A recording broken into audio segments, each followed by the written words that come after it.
Okay. Um, where is my feed? I hold on. The gameplay was looking sharp, and now it's gone forever. What happened? It's just a black screen. Why? What happened? Exactly.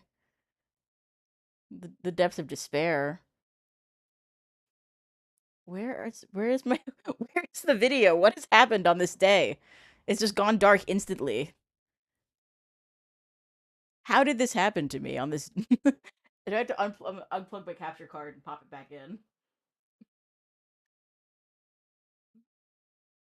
And it's I know it's instead of no shrine on Shrine Island, there's just no Shrine Island. Oh, there we go. Excellent. All right. Okay. Great. Great. Okay. Let me see if I can figure out a way to pull up the chat so I have that. All right. Okay. What? Oh, that's hold on. Hold on. I'm gonna restart the audio capture. You should be audible now. Okay. Okay. Hello. Hello. Welcome to the Skitty Are we stream. Oh good? my goodness. We've got Xander Burritos in chat. So many wonderful folks. Damn. This is it. This is the conversation of a lifetime. The conversation 80 comments in the making, or however many it was. I haven't checked The on. conversation of all time. It is truly one of the discourses that has ever existed. Honestly, it might be close to 90 at this point. I'm sorry. Because this one person has just been crashing out in your comments. I don't know who he It is. could be. You have any But idea how little that narrows it down? you're right. You're right. You know what? That's. I actually have to check. Oh, It's, Come on. Now my. I love opera sometimes, but sometimes it just decides to slow down for no reason. it's specifically to make me lose viewer retention. It's like this is boring. We need to tab out. I'm gonna call this dude Doug. Cause over the past week he's already put 40 in there. That's that's so wild. And I wish that that was rare enough that I might be able to know who the hell you're talking about. But unfortunately, I just immediately see just someone just Doug. that that's Doug. That Yeah.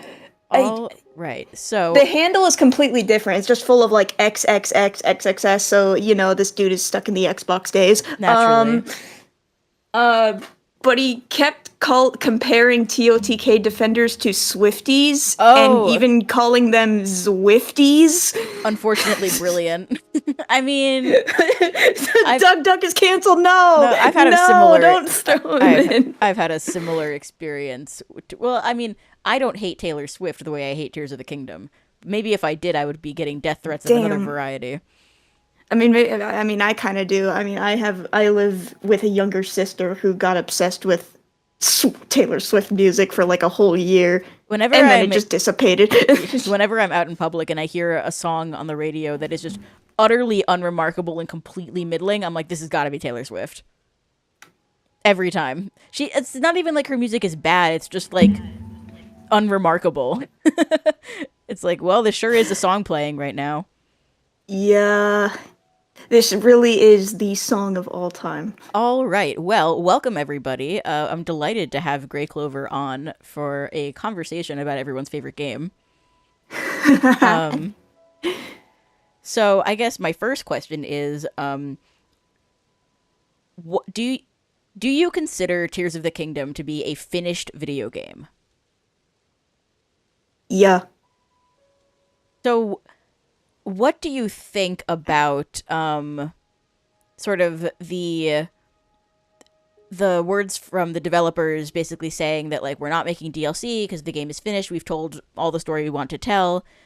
Um, Well, I feel like there are a lot of different loose ends, but that's like I mean, calling it a finished video game is one thing, but then calling the story like in its entirety kind of finished, if you know what I don't know. I think it's I was actually in a conversation with my friend last night in just a Discord VC where I kind of had like just this I don't know if I was just tired or delirious or what, and I just kind of concluded that there is like a sort of almost hemisphere difference here when it comes to like storytelling in video games. Let me cook here. Like I'm not saying like, oh, Western game developers versus Eastern game developers. I'm not saying anything like that. Well, go on. I'm Uh, curious. I'm listening. so I haven't played TOTK in like a few months now. I think I like just some work and also just in like new game coming out in the year of 2025 has just taken over my hemisphere difference here. Okay, like hang on, just let me cook. I'm just so when we're thinking about like a Western game development thing, there are the jokes like Oblivion Remaster being 120 gigabytes because it's in Unreal Engine 5 and it wasn't really optimized efficiently is one joke. But there's also like a whole thing with like Elder Scrolls in general, which is made by Bethesda, a Western game company. I know it. Very inspired by like Tolkien-esque and just any like European like folklore.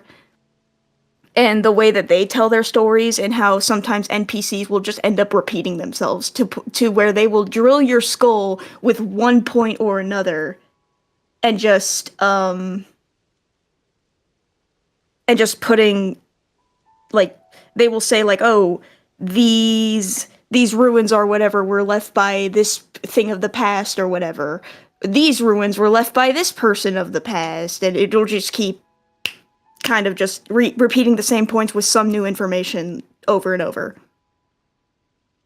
When we look at that and we compare it to another game, sort of like Legend of Zelda or Dark Souls, for example, a lot of the information is extremely scattered. And that's what I have noticed with like games that come out of stuff like Japan or China or just anything from like Eastern countries that like to scatter their story points and make it so that it's a little more interactive.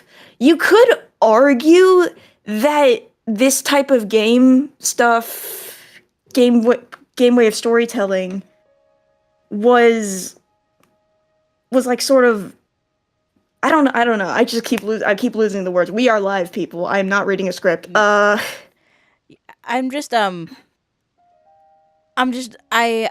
struggle to square that with all of the times that Zelda has successfully told stories in the past. Like, one of the most frustrating pieces of rhetoric that I encounter around this game is I say, like, Tears of the Kingdom story is bad, and people are like, well, Zelda's never had good story.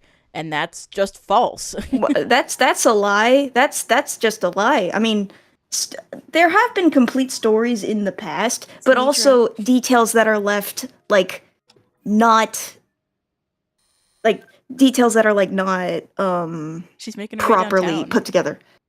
Oh, Speaking of which, that's actually something I was gonna bring up, like the whole thing about the dragons and how that is left purposely open-ended. We were introduced to the idea of draconification and the idea of how these represent the three golden goddesses in a way, and how if you ride them, there's a specific part in the middle of their bodies where you can clearly see a triangle.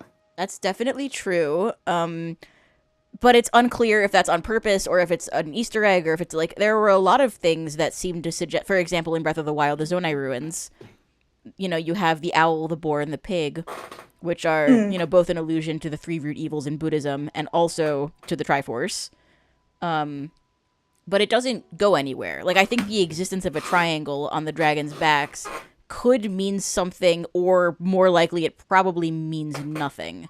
And I think the introduction of draconification, I think, sort of cheapens the Triforce imagery, because now we're thinking, oh, well, were the three dragons, Dinral, Farosh, and Nadra, like, were they just people at some point? Like, they ceased to be these sort of spiritual protectors, and now it's like, were they people? Are they spirits? Like, what's going on?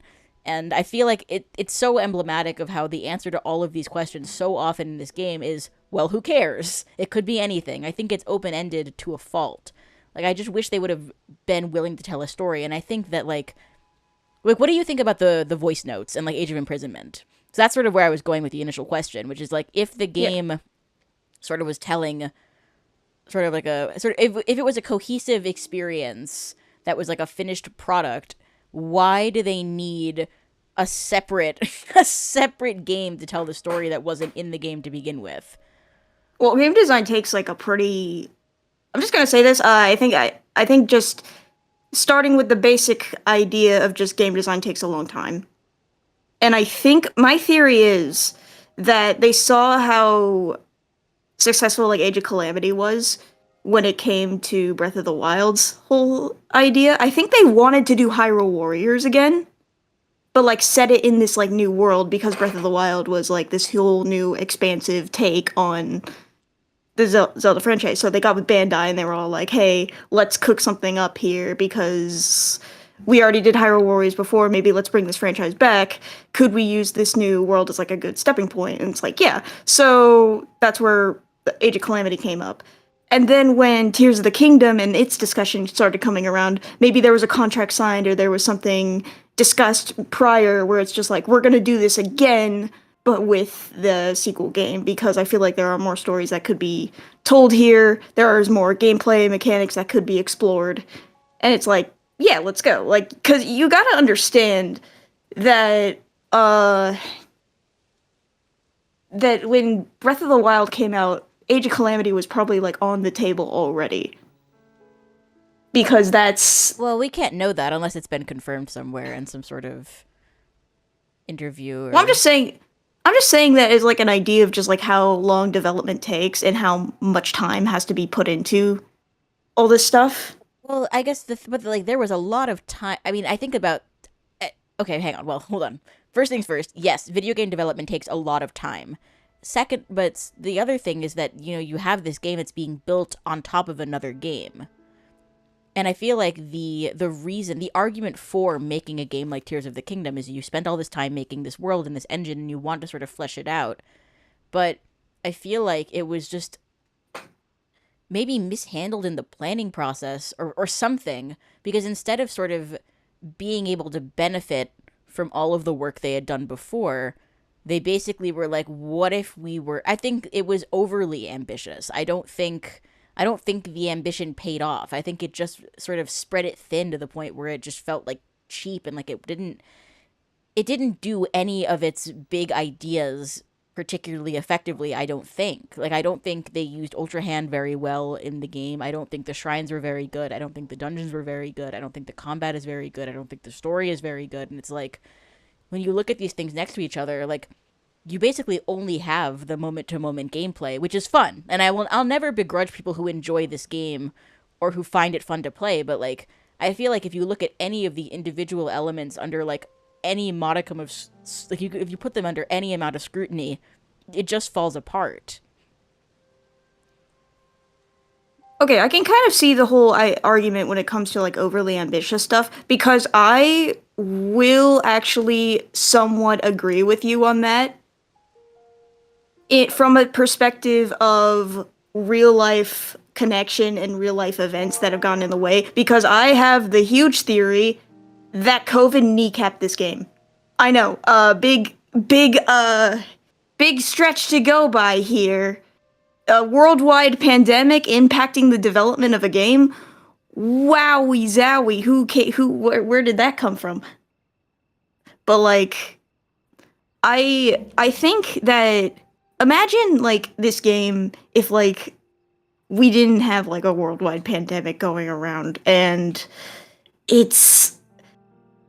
like, the ideas that are in TOTK's Masterworks, there was an idea for the flux constructs, for example, and how there was a whole idea of, like, it could turn into multiple different vehicles. An idea that I think was recycled and reused for the Koga fights, but the way he used different vehicles depending on where you encounter him. Right. Yeah, and... Damn, the Zonai got COVID and flew into the sky to social distance. Got COVID. Oh, no. Oh, God. Oh, God. Oh, God. I mean, Sky Islands, COVID is airborne. Oh Oh God. no. And I definitely there's no doubt in my mind that COVID impacted the development cycle of this game. Um hmm but I think I struggle to square that with like Aonuma's comments. It's like, actually, we finished this game a year ago and we spent a whole year like polishing it. Like the game was done. We just wanted to make sure it was like running fine and like, Yeah. it was fully polished. But I feel like there's so many like egregiously unpolished things in this game that it's like I would really like to know what they spent that year doing, if that's even true. Because I think where I'm basically at in my thinking at this point is that like that's basically a marketing ploy. I don't actually think that there was that year of polish. I think that they needed to ship the game and they just needed more time.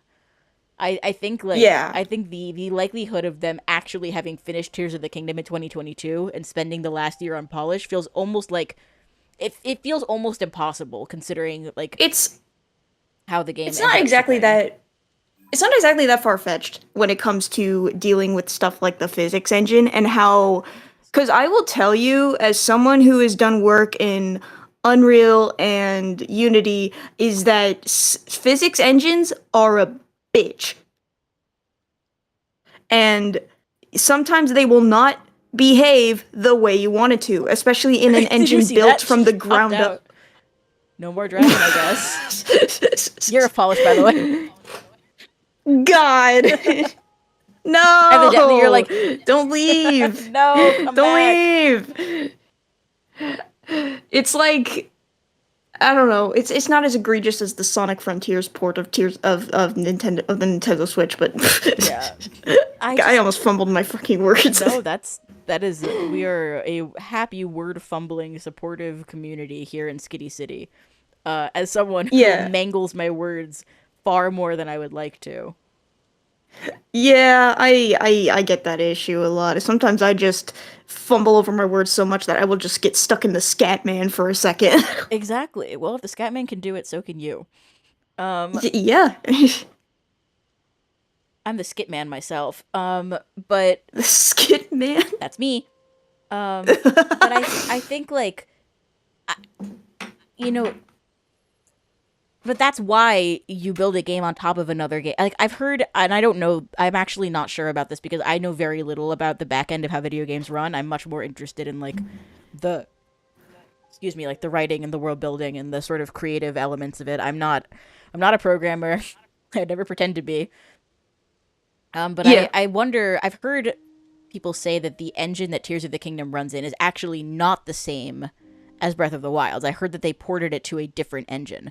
And I That would actually make a ton of sense considering what they needed to do for the Zonai devices and how to actually make like when you look at a fan in real life, right? And you need to make sure that this is like a high-tech fan that can actually like produce winds that are high enough to take it to the sky or take you to the sky.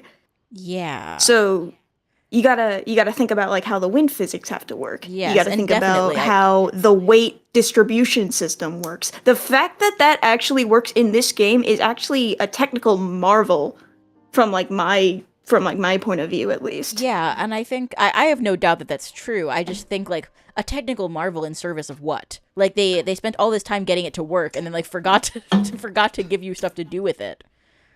I think like that's I mean, probably I mean, I just make dumb Ford F-150s, but that's just me. It just depends on your play style, at least what I think, because I think it pertains to a ton of the different play styles that you have developed in Breath of the Wild, except like, hey, here's this map again, but here's the tools again to just explore this map. You have your climbing, you have paragliding, you have your walking and running, but here you also have like, oh, there's also some sky islands that you could like take to the skies with, or you could go to the depths and see what's down there. but what is But down there though? like Like, there's that not is a whole a lot. I mean, the Froxes scared the shit out of me first time going around, but Yeah, I think there's a lot of emphasis on those sort of first time moments. I feel like the first time with the gloom hands is very affecting. First flux construct is super cool. First time you're like, oh my god, I could walk around on the dragons this time. Like that's awesome. But then like I feel like once that novelty wears off, what is left?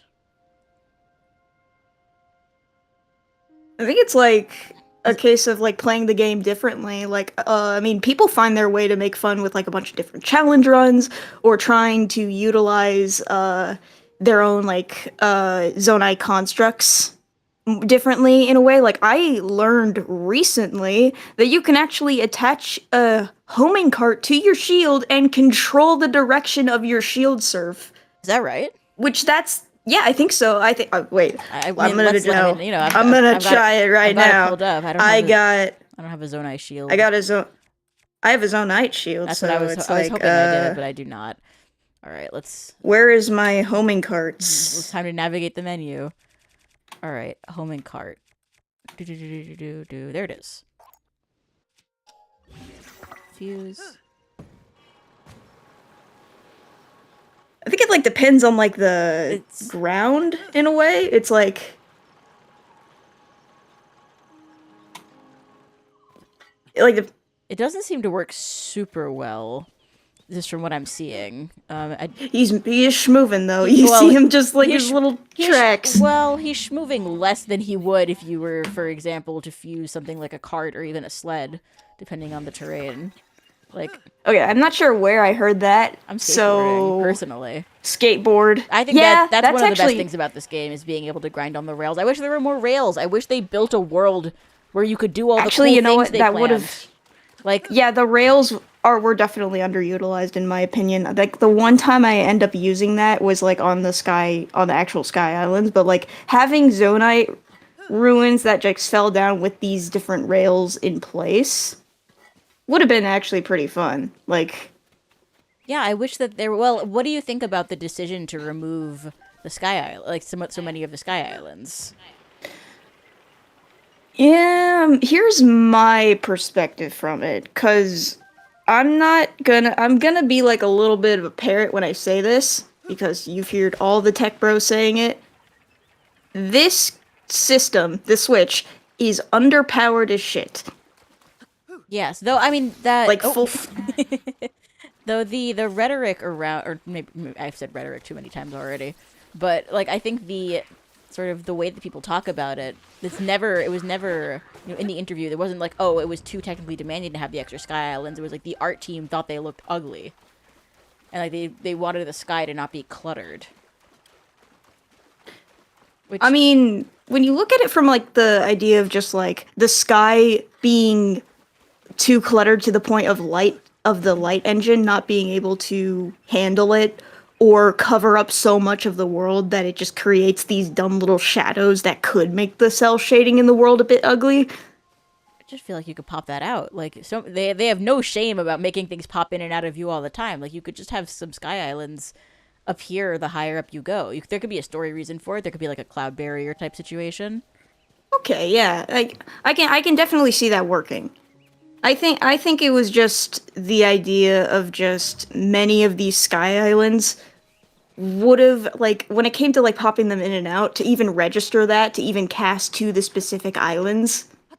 Yeah, I just wish that Yeah, there was it's more in the sky. I feel like like for example, I'm recalling this rock right here, but like where did I mean, this in this particular instance there happens to be this little sky island here, but I think in so many instances there are falling rocks that just come from nowhere. yeah, and I did notice that most of the time when I did encounter falling rocks, there was something above it, but I have noticed like in the few instances that there was a floating rock like somewhere in the middle of Hyrule Field or whatever. You could argue that it came from the Great Sky Island, but nah, it just kind of popped in. Yeah, I wish that they had done even one thing really well, because I think the thing that I struggle with about Tears of the Kingdom is like when I think about replaying a Switch Zelda game, like these games are these are time commitments. Like if you're gonna go and replay a Switch Zelda game, like that's gonna, I mean, if you want to do it, you want to beat all the shrines or whatever, you're gonna be looking at like 60 to even 100 plus hours. Oh, by the way, light and water do look fantastic in this game. Just for what it's worth, Uh-huh. I will always give it credit for being a beautiful game to look at. Yeah, art team was definitely pretty like fantastic when it came to like color coding a bunch of the stuff. Water Like looks the great. Sky Islands having this like Yeah, good looking water, 10 out of 10. Yeah, exactly. Nice water. I watch IGN gave it a 7.8 out of 10 for having too much of it. I would give it a 6.9 out of 10 for not enough water. Why can't I swim? Why can't I go under the water? Why are the ancient Yeah, and Zora people were waterworks like, so nothing? Why is there nothing there? okay, wait a minute. The waterworks had nothing? Like, I haven't been to the waterworks in a hot minute, but like I didn't remember there being like absolutely nothing there. I mean, an underwater segment for like the water temple would have been pretty cool.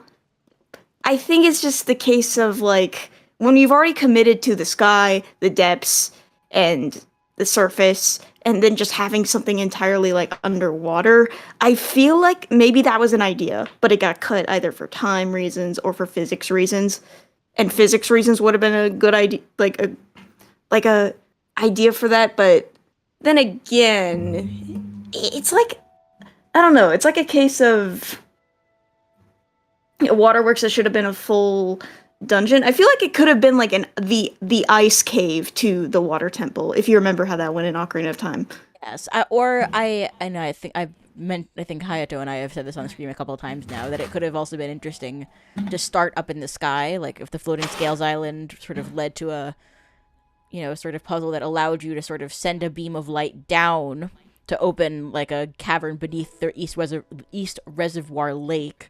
Well, it's really hard to say that without being like East Reservoir, like, um, but I think sort of allowing you to go underwater. I think having a water temple in the sky makes no sense to me. Like, what are the Zora doing up there? What is the purpose of having that? Like, I just feel like they're.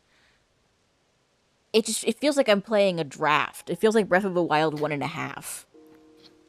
Like a hidden. I feel like it was like it felt black. It felt like the water temple to me. Like just after playing it through a couple of times, like it was this like hidden away zone for the Zora. I don't think it was always up there. I think when the sages put all the islands up there, that was part of it, and they kind of created like this zero gravity area to simulate water. Maybe because their own like underwater home or Zora's domain, how it was like before it is the Zora's domain of the present, was kind of like it. I would have liked to see another Zora's domain in the sky, especially because we know Yona comes from a second Zora's domain. Danik says we'll find Right. out in Age of Imprisonment. First of all, I doubt it, but second of all, Age of Imprisonment I think is a real indictment of the storytelling in this game because it's basically like, oops, we forgot to tell a story with these characters. We forgot to give the sages names. We forgot to have a game a little bit. We forgot to have a story in our game, so we're going to do another I mean, one. based on the connections between the helmets, I can probably like defer that like their names are after the divine beast. But then I kind of think about that for a minute, and then I realize that I mean, Urbosa literally says Nibiru's name, like the sage from Ocarina of Time's name, and I realized, okay, maybe the sage's names are like Naboris or something. Maybe she was named after Nibiru, but then like maybe that the sage's name kind of got lost and is like I don't know. Thinking of just like different theories and stuff is it is definitely like hard to say the least, especially to people who really don't like this game and don't want to want to hear like my interpretations of it because I've had people literally just crash the fuck out at me in like one of your comments. I think this guy wrote a whole tier essay and said and there was another guy that was like enjoy that 80 IQ of yours. Ay. And I think yeah. Yeah, it always goes back to personal attacks. Like we're arguing about a video game. Like let's not pretend this Yeah. is like this is a serious situation. Like and also like obviously you've got your own background in game design. Like I think we're both approaching this Yes. from like the perspective of people who care about games and like are curious about them, which I think is Yeah, more and valuable than the sort of thought terminating like, oh, it's the Zelda cycle. Welcome to the Zelda cycle. Like, no, the reason I dislike this game is not because it's new. Like, I think I'm still gonna hate Tears of the Kingdom when I am old and wrinkly, and I'm going to be like, back in my day. Final season was so long, it was interminable. And my brother got to play the game before I did, and I was so mad. And he showed me the dragon on the Sky Island, and I was crying and screaming and shitting my pants because I wanted to play Tears of the Kingdom so bad. God. And then it broke my heart because I went to the Typhlo ruins and there was nothing there. They're going to say, okay, Grand Skitty, let's get you to bed. Oh god, it's like you get fucking war flashbacks. I feel like I'm already getting war flashbacks. I fought in the imprisoning fought war. The console wars. I'm a veteran of the imprisoning war. God. So that was the imprisoning war. Yeah, I agree with Design Doc. Arguments in general have degraded, especially these days. They default to personal attacks for no good reason. And yeah, it's just incurious. Like, you don't care about having discourse. You just want to win. Yeah. I think the whole TOTK hate cycle that is just like stood out to me personally is just how hostile people get when even you say an inkling of like saying I actually really like this game. It's probably like my top Zelda game, and how people will like refer to these videos to you just like, well, this person says you're wrong. Well, this skitty person, look at this video. It's like 1 million views. Their opinion trumps over yours, which is like, no, man. Well, as the person whose opinion is so very important, obviously I'm inclined to agree. but well, hold on. There's Gerudo here? Hello, Laroba. Do you know that you're standing next to the sacred ground? Just west of Zora's domain. And we'll actually have something to say about Shrine Island, but I did want to finish my quick thought here. Yeah, of course. Where it's like fostering this kind of like community of just like full line hatred for this. I'm not saying that's what you're doing. No, not at all. I'm not being like accusatory or anything. I hope that doesn't come across. No, I don't think so. It's like it's like the thing of just like they like people like whatever social media you're on, if you try to like argue in favor of something that the general public has already been told that they should hate, like that's not okay. I feel like people should be like have their own opinions and have these thoughtful conversations and talk about them. Yeah, not to change people's minds, but yeah. I agree with you, and I also think that like it's always extremely true the other way around. Like, I tell people I don't like Tears of the Kingdom, and it's like I shot their grandma. Like, they're like, what? How can you not like Tears of the Kingdom? What's wrong with you? You hate fun. You hate me. You think I'm stupid for liking it. Like, why do you hate me so much? Why do you hate people who love fun? What's wrong with you? And also pronouns in bio. That argument could easily come to the point of just how like people could like hear your voice and go and like say, oh, but it's because you sounded so snarky and egotistical and all this kind of stuff. But it's like, sorry, I was born with an actually voice. That's not my. I'm sorry, I didn't mean to. Red says it's true. She did shoot my grandma like Tears of the Kingdom. Oh, God. No. There was the one comment that you showed me that was just like, I will invoke the power of the Holy Spirit. Oh my god. Christ is my savior and he will save you from Tears of the Kingdom or some. As God above is my witness. Guys, I go to church, I read the Bible. That's not how this works. Yes, I know. I'm not, I wouldn't say I'm religious, but it's like a case of like, I am Christian, but it's like, I'm not gonna spew hate and get God on the phone. Oh, he said the other day that, he said that, I was evil for making Skitty smoke. Oh my fucking god, is that the boy Walter Wide, one who knocks? The guy who's like in every reply, just going like, just destroying people? That's my king, I'll have you know. Now hold on, why are the alerts not popping up? That's my question. Let me refresh the cache of the current page. Do you think God also hates GOTK? No, yes. I wouldn't say no! He's not. I think the only reason he would is because it's like, oh, the whole thing about earthly possessions and I don't know. There we go. Okay. But I think I got the alerts working again. Someone should donate again so we can test to make sure it's working properly. $83? What the No, hell? that's just the test through Streamlabs, just to make sure that's working. Though I did manage to get everything working in OBS again, so I don't have to actually use. I was about to say that's a very specific number. Yeah, it's a :3 or little silly cat face. When are we gonna go after Pokemon? I don't want to go after Pokemon. I don't want to have to play. That's actually something I was gonna bring up. I just completely forgot about it.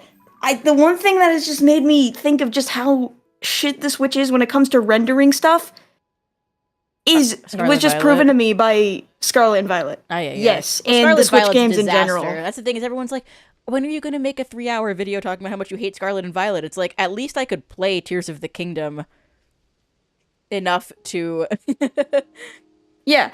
Imagine if the Flux constructs did have the ability to like completely just go in from like one different mechanical construct to another. In the process of it just completely changing forms and into these different vehicles, you wouldn't get gameplay. You would get this system has run into an issue screen. Yeah.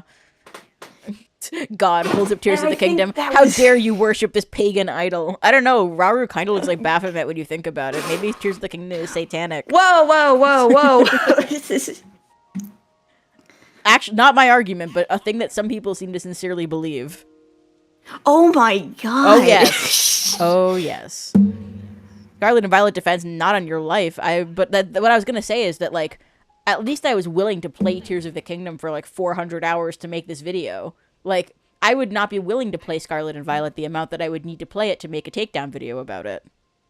I thought they were gonna have so much more Zonai enemy types. I think the constructs are pretty good as like a way of as like a little, I guess not replacement, but like stand-in for like the Sheikah tech, like Sheikah mini bots that you could fight. It's just like bokoblins, but like they're like these little robots, and I wish there was like, I would have loved to see like a quadruped Zonai thing, like a Zonai, like an animalistic sort of Zonai thing, like I feel like maybe when Masterworks Bob comes, and his friends.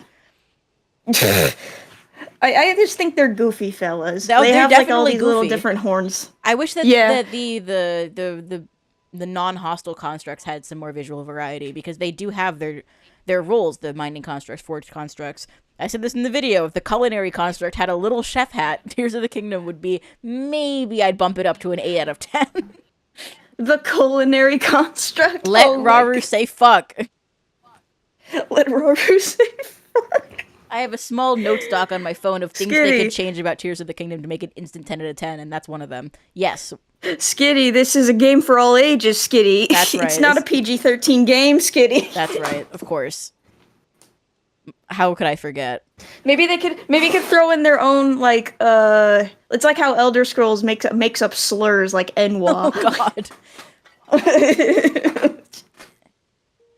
Let Rauru make the mimic, and it was difficult to put the pieces together. What's that over yonder? Is that another Skymine rock? I like how you can see the light just from all the way over here. Just the fact that renders just, oh. Yeah, and on the Switch, which is a toaster oven. Yeah, and I mean, that part of like, it is no obviously frame rate drops, like 0 to none frame drop rocks. What the hell? Frame drops, like when you like travel from like the sky to the deck, or like going all the way, like doing that jump from the Lome labyrinths, doing that jump from the sky all the way to the depths. The fact that I don't experience any frame rate issues or no crashes whatsoever on this toaster oven of a tiny handheld. I think that's impressive. I just wish that when you did that dive to the depths and you arrived in the basement Lome Labyrinth, there was like something good to do there and like a cool reward, and it wasn't just another recycled mini boss fight in the fucking Phantom fit. God, that pisses you off. What the hell? Phantom Ganon outfit killed my mom, killed Mama Delcatty. She died on the cross. I can't believe this happened to me. I can't believe the floating mazes from the trailers, Grey Clover, the mazes, and I was like, what are they gonna put in these mazes? I mean, this is like such like a This It's a is, test of wisdom, courage, and power. and then they reward you with cosplaying as Phantom Ganon from Ocarina of Time. Are you crazy? What were they thinking? It's the bone outfit. You can make the most overpowered weapon in the game You could with also it, do that Skitty. with the Radiant set, where you can be a funny luchador. Like, you can glow in the dark, no problem. You can have that set as well. And it isn't dressed up as Phantom Ganon. Why would the Zonai have a cosplay from Ocarina of Time stashed away in the Lome Labyrinth? For what possible reason would they do that? That is the, I mean, obviously, it's a known moment. That moment made me so mad that I drew angry eyebrows on myself. Okay. I apologize. I'll rein it in a bit, but I'm.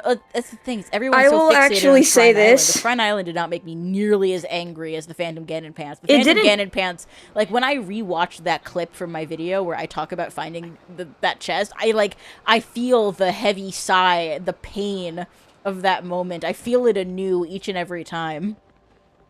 I will actually kind of agree with you on that in a way. That's crazy coming from me, but it's like at first when I encountered it, it's like, okay, cool, Phantom Ganon thing again. They're making all the DLC stuff obtainable in all these different ways. Okay, cool. I like that. What I think could have been done better for like a reward in all three of those places is either A, the miner's outfit, or B, the Zonite outfit. The reason those why are I two think good options.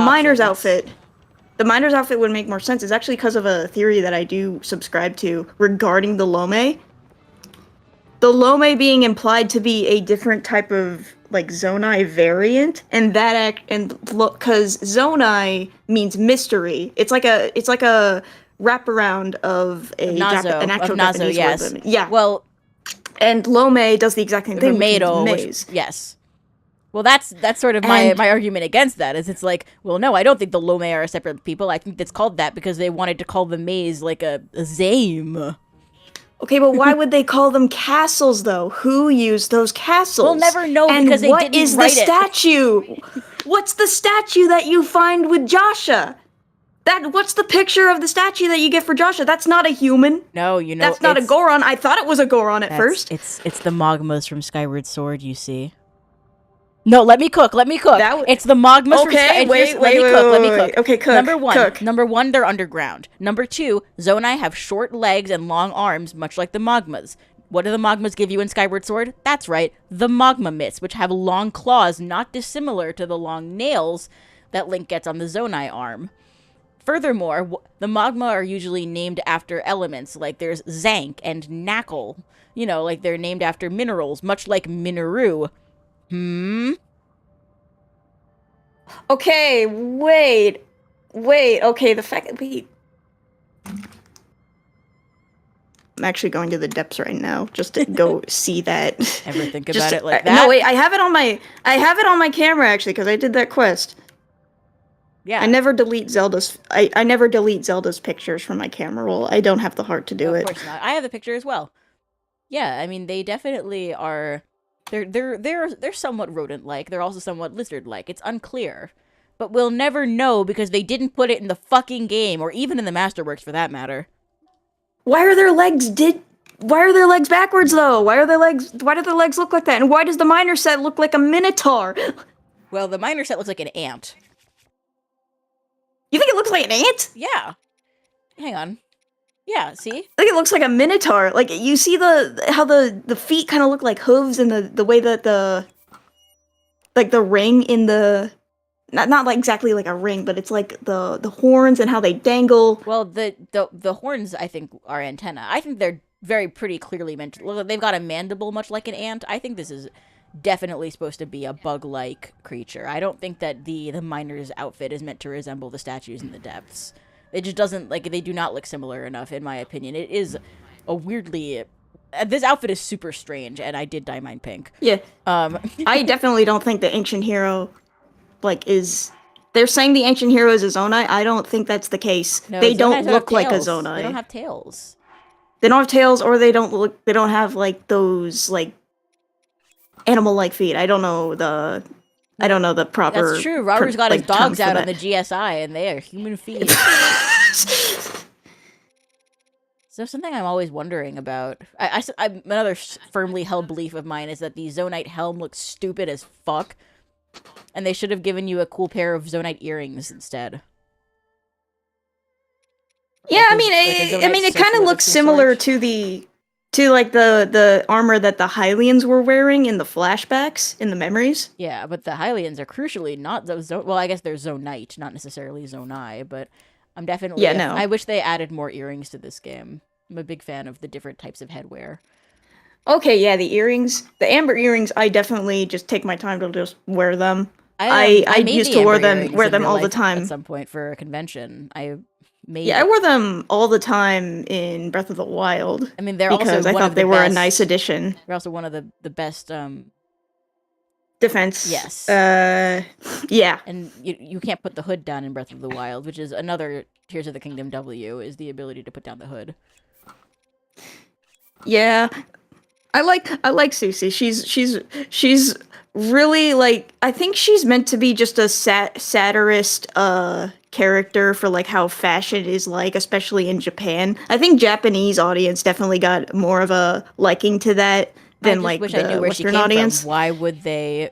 Where did she come from? Well, okay, I think it's arbitrary to sort of separate like it into West versus East because a lot of Japanese fashion culture is directly lifted from Hmm. American stuff. Like I think Okay, which is fair, yeah. the cultural overlap between Japanese media and American media is so intertwined that I think trying to separate it out into East versus West is rarely a helpful way of thinking about things just because of how much crossover there is. I mean, like the person who once told me that I just don't like Secret Stone Demon King because I don't understand the Eastern ideology of repetition, which is one of the craziest things anyone's ever said to me in my entire life. No, I just chalk that up to the whole thing of it being a translation issue. Well, Because Zelda's no stranger to translation issues. That's why we have Zelda 2 Error and, well, the horrifying implication of that one Zonai girl's quest where you put the wishing bottle in the the river and Zora. then Oh no, that's not a the adult translation error. man. They are dead serious about that, unfortunately. Have you ever watched the Nintendo Black Crisis video on that Nintendo actually? Black Because that's Crisis. where I got that. I mean, he had to do a second follow-up video where he's basically had to apologize for getting it wrong. It actually isn't a translation error. It's Oh, really? yes, there's a follow-up video to that video. And I really wish it was a translation error because it's one of my least favorite things about both of these games, and I don't know why they felt the need to do it. I actually can't help but wonder, did I just ignore them? Because they have a shrine quest, and they have a not shrine quest. A not shrine quest? Yes, the Yomizuke shrine. This Yomi's. Yeah, you know all the shrine I names. do I just know all the all characters. I can't 288 of cram. them. I can't cram all the shrine names into my head. I've already memorized all 1,000 Pokemon. I don't need that in my brain. That's fair. It's not just the names, it's the names, the interior names, the location, and the solution, because there's something wrong with me. Oh my god. Um, I guess I did do the side quest on this profile, but yeah. You watched the Secret Stone Demon King cutscene 4 times because Totk is a game about Orbos and repetition. Honestly, you kind of cooked. You kind of cooked, Seikori. But I think the whole Secret Stone Demon King is either a translation issue. It just sounds goofy in English, Well, I mean, or it sounds goofy, but the repetition's even more like blatant in Japanese. Like at least in English, they like tried to change the homework a little bit, but yeah, a little bit. I guess since they're not here, I can show you a funny little bug that happens when they go back to Zora's domain. Yeah, Japanese Okay. media does have a lot of sexualizing of kids and the sort of doing the, oh, she just looks like she's 12, guys. She's actually 2,000 years old. It's like, okay, well, I'm going to put you 2,000 feet under. Yeah, it's either just like a cultural thing or just art thing that's the reason why it has that. It's uh, yeah. Yeah. Not good. Not good at all. I don't Terrible placement for this shrine, hey, by the way. Why did they the fucking Mogowax shrine? They're like, let's just put it on the floor. put it on the floor. Yeah. It was in the interior in like Zora's domain. That's why I don't really like It this had its own little place. room. I mean, Not dissimilar from the Shrine Island. I mean, once you get good at like motion memory and everything, like not motion, like yeah, muscle memory and stuff, you can easily just ascend back up there. Like, Yeah. walk a few couple steps over there, ascend to the bridge, and then we're good. Yeah. Well, in fact, in the room where they used to be, I believe, is where you can now find Sazan and Finley, and all of their Yeah. creepiness. Also, people Are were they here? legitimately upset. I guess they're not here. Where'd Maybe they it's because it's go? nighttime. Oh, I think it's because it's maybe. nighttime. Is it nighttime? It's the daytime music. Oh, it's 4 in the morning. Okay. Yeah. I remember when people got legitimately upset over like the Sidon and Link statue. Only I was almost ready to throw hands when I had to clean the statue off the first time. And then I realized they gave Mifa her own little thing on Polymus Mountain, which is where the Lionel used to be, where she and Link would go and fight off that Lionel to protect Zora's domain, and now she watches over it entirely. I think that's so cute. It's pretty cute. I'm Yeah. not a huge fan of the Mifa and Link ship just because, like, she's, like, much older than him and she knew that. I think they're friends. Like, yeah, and also she's dead is the other thing. People are like, you ship Link and Zelda or Link and Mifa? And it's like, well, Mifa's dead, so... Yeah, Mifa's dead. I think Mifa kind of knew that she would never get to be with Link, even though she was low-key kind of crushing on him. And that's why she was meaning to go to Zelda, like, where she gets cut off in the 11th memory in Breath of the Wild. Right. Where it's just like, the secret to, like, unlocking your power would probably be, well, love. Walt with the 5 She didn't saying, get to say that. I don't think it's a cultural thing. I think Japanese media economy is geared to fulfill extreme niches. Extreme niches. Including creepy weirdos. Yeah. I think, you know what? Yeah, like, yes and no. it's like, a blend. Yeah. It's a blend. I don't think that I don't think the sexualization of children in Japan is worse than it is anywhere else necessarily. I just do think that there is sort of a brazenness about displaying it and romanticizing it. Like, I think a lot of the sexualization of children or childlike attributes is sort of it's more subtle in like in the West, you know, TM, you know, with like the encouraging like all women should be clean shaven and should look youthful and we should pursue anti-aging. It's like there's like this fetishization of youth that I think is less explicit than what you would see in Japan, but also Japanese media that does that is extremely popular with like audiences around the world. Like I don't think it's a unique cultural malady of Japan. It drives me crazy, by the way, when like reactionary weirdos in my comments who think that Japan is some magical backwards like racism, homophobia bastion. Oh my god. Like they're like, I got a comment the other day that was like, of course a they them is trying to lecture me about Japan. It's like, I think I know more about Japan than you do, having like spent a non-zero amount of time living there and also speaking the language fluently. I know everything there is to know about Japan. Has never been there. Of course. Because why would they? And like, why would they admit that there might be something that they don't know about when... Where are Suzanne and Finley is my question, because usually they hang out here. Yeah, that one anime where a lolicon gets isekai'd into a world with lollies, it's insane that it got popular. Yeah. I wish it was insane. Yeah. Unfortunately, Japan has an anime where a guy dies by getting crushed by a vending machine and then gets reincarnated into a vending machine in a fantasy world. What is it, like that I'm time not I got joking. reincarnated as a vending machine? The title is almost on par with that. Like, becoming a vending machine in a dungeon world. I think that's what it is. I'm gonna actually look that up because now I'm just entrenched in this. Anime like, is a mistake. Vending machine anime. Reborn as a vending machine, now I wander. The title's so long it doesn't fit on the Google first. God. Yeah, that's bad news bears. Wait, hang on. Fan plane, raid plane, plane, boat. I know plane. which anime you mean. Yeah. Apple. I just love how like you could just use auto build just to collect apples. I'm a like, big fan of hey, that, yeah. we're going to Satori Mountain to resupply. Of course. Link, get your magic arm ready.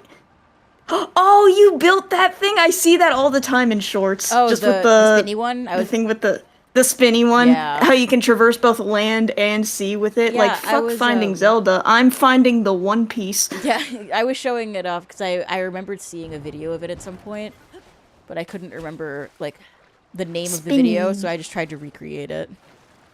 those those isekai ideas are getting more idiotic each day. It's so Oh so yeah, yes, exactly. the thing I was gonna say about Shrine Island that might change your perspective forever because now I can't unsee it myself. What is it? I want to wait for you to actually get to a point where you're on land, so you cannot drown. So Is it that it looks when you look at your map, is it that it looks like a shrine? it looks like a shrine with a hat on it. It is kind of shrine shaped. It is a little shrinular, I won't lie. It looks like it's got like a little sun hat on it. It does look like that a bit. And I don't know if you've seen my video, The Truth About Shrine Island, but Yeah, I think I have like.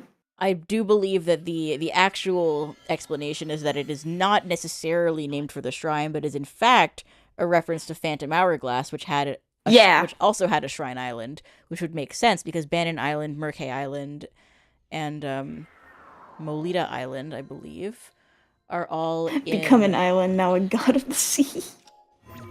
I got turned into a shrine island blushed emoji.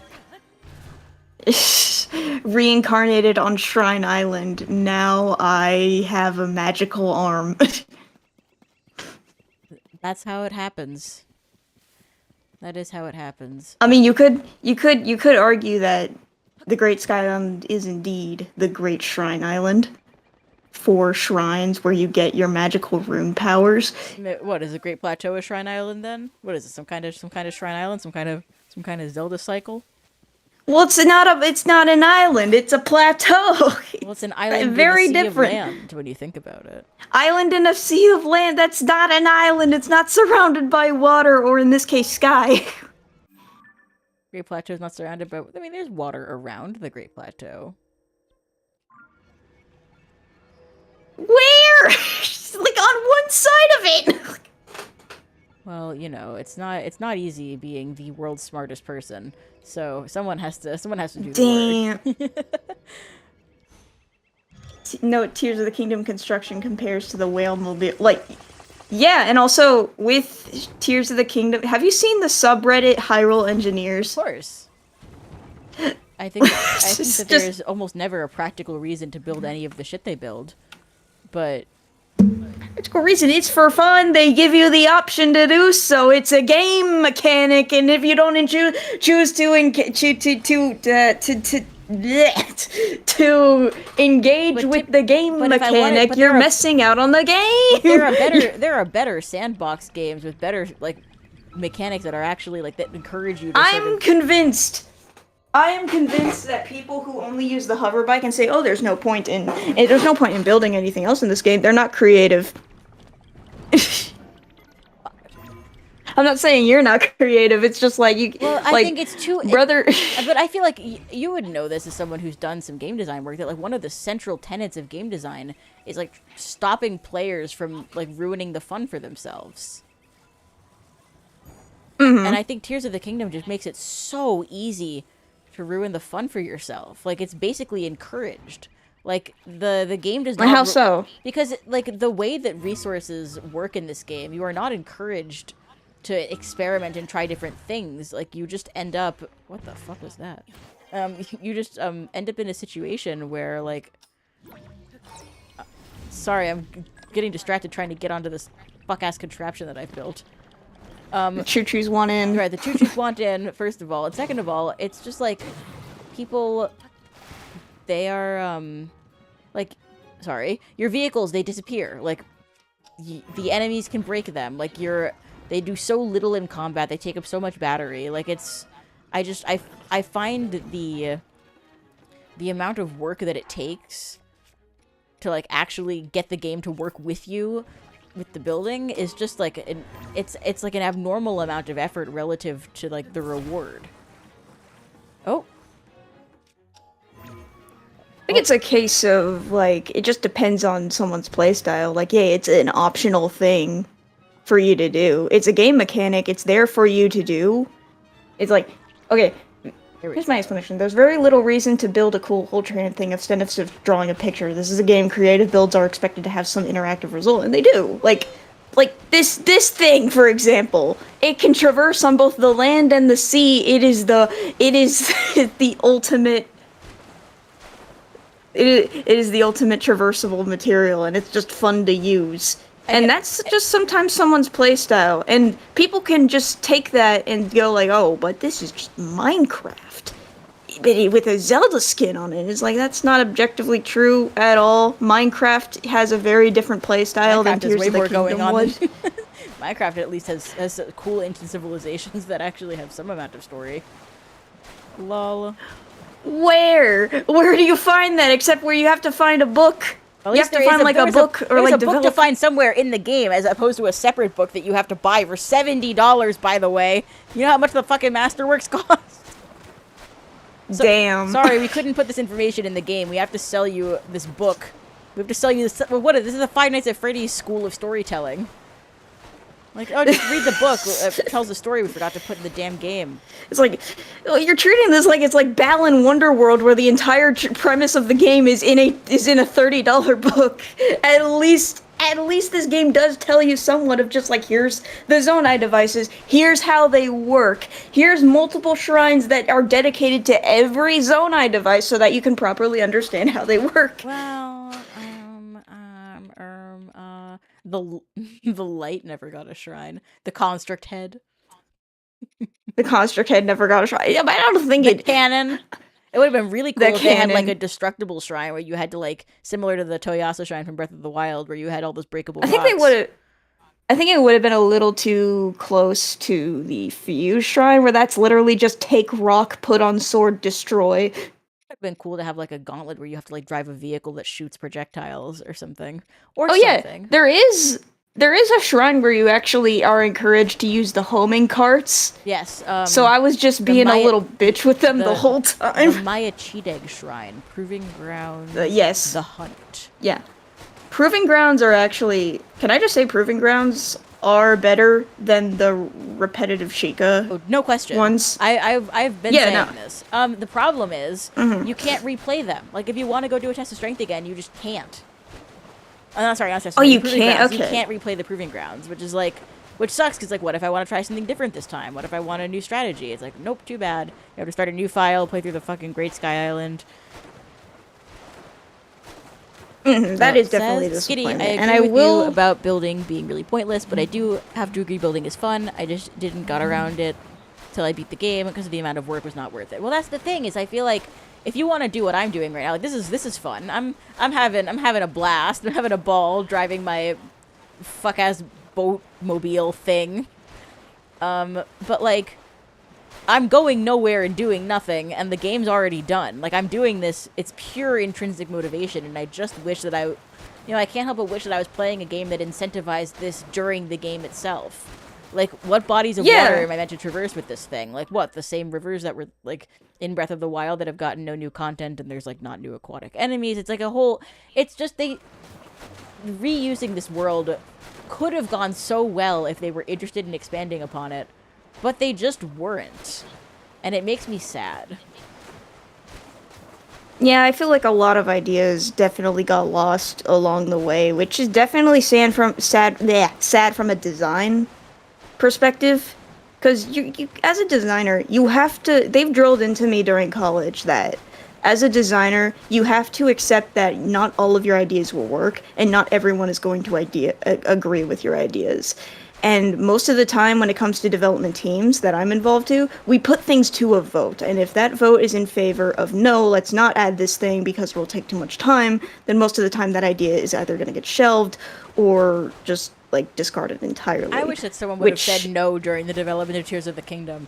They just kept saying yes to everything. I feel like everything in this game just keeps happening. Aonuma was just really happy to just make silly cars with the Sheikah gears from the shrines, and all power to them. If they wanted to do more work with this game, then like all power to them. I feel like it's definitely very flawed. It's not a perfect game, but I definitely had a ton of fun with it. I mean, when it came to like, when it came Walt says Tears of the Kingdom should have 50 open-ended time trials. God, no. I mean, I don't know. The The thing I Koroks might hated the be. most, the thing I hated the absolute most about Breath of the Wild's DLC was all the things where you had to fly through the rings like this was Superman 64. I really enjoyed those. I enjoyed the shrine quest that has you do that in this game. The one that is on Mount Lanayru. Oh yeah, the sled one was awesome. I like the drop down ones too, where you actually have to utilize like your wingsuit. Yeah, well, to properly go through you them. can. The problem is you can never do them with the full wingsuit to unlock the wingsuit. Mm-hmm. That's the process by which you come to unlock it. This is so. Yeah, it's like it depends on which island chain you come by first, and like yeah, you could. It is definitely possible. It just requires a large amount of skill to actually go through all the rings at a proper time to unlock one area of the wingsuit. And then when you get to the other two towers of islands, you're all like, okay, wait. If I have to skydive and these rings are moving quickly in this sort of succession, like, I would probably equip this wingsuit for right now. Like, this part of the wingsuit because it ups my skydiving mobility. And I liked the sky mine where you had to fly through the lasers like it was Mission Impossible. That's the Zonite Forge Island. There's nothing in the sky mine. Oh yeah, the sky mine. I just had some dumb little fun in the sky mine. There's nothing. Why'd they call it that? Why'd they call it the sky mine? There's no mining. There's no mine on my sky mine. There's no mining construct. They cleared all the resources. But what about the mining key? They cleared all the resources. What resources on these 3 X-shaped platforms? Also, Dream Shrine in chat says, congrats on your graduation. Thank you, the Dream Shrine. Everyone should go subscribe to the Dream Shrine. Because primary gameplay of Totk is vehicle traversal and use that. Time trials and obstacle courses in demolition derbies. Yeah, I feel like there's a lot of ideas that could have been used there, but it's like when people say that building in this game is useless, like I don't know, it just kind of like strikes me as just really odd because it's like you either use it or you don't use it, and if you choose not to, then you're like ignoring a gameplay mechanic. And I also completely misunderstood the Sky Shrine, not the Sky Shrine, the Sky Mine at one point where I took a block and launched it all the way up to the part where I had to actually unlock a switch. That's right. Because you have to put a large block on it, and I completely misunderstood it. I just used a rocket. I put a rocket down on the switch and hit it, and the rocket blasted down, and I didn't have to do this puzzle, which is almost sad. Like, I didn't even think to do this puzzle. I was like, alright, there's a switch, I need to push it down, and I've got like 100 rockets. I'm just gonna use the rocket, and it's gonna be great. Oh, this game's beautiful, by the way. Just absolutely gorgeous to look at. It's a treat for the eyeballs. I want to eat it. Looks like cotton candy. Yum, yum, yum, yum, yum, yum. Yeah, I wouldn't say that the people saying that this isn't a Zelda game or anything, or it's just Minecraft, or it's just Banjo-Kazooie nuts and bolts. It's hard to like argue with that because then it's just like, okay, yeah, you're not going to change your opinion no matter how many times I need to tell you like this is indeed a Zelda game. Where are you even getting the idea that this isn't a Zelda game? I hate that line of reasoning. Like, I hate Tears of the Kingdom, but I hate the people who are like, they're not real Zelda games. It's a good game, but it's not a good Zelda game. Like, shut up! Like, wow, that was so yeah, loud. you can play Dungeons and you can play Dungeons and Dragons, but unless you play it in a setting such as Baldur's Gate or the world of Mystaria, then you're not playing real Dungeons and Dragons.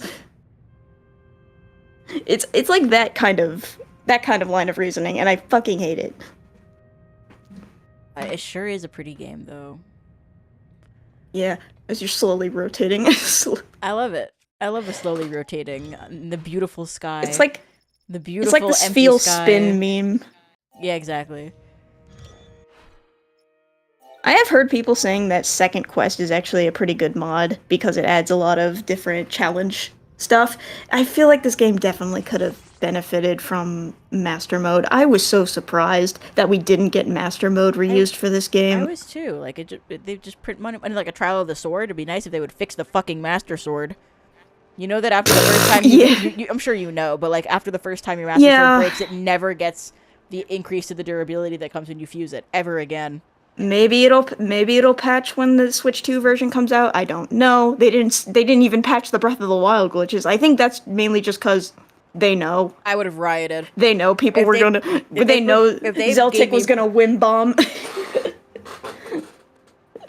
I gotta get Zeltic on the phone. I wonder if he's lurking.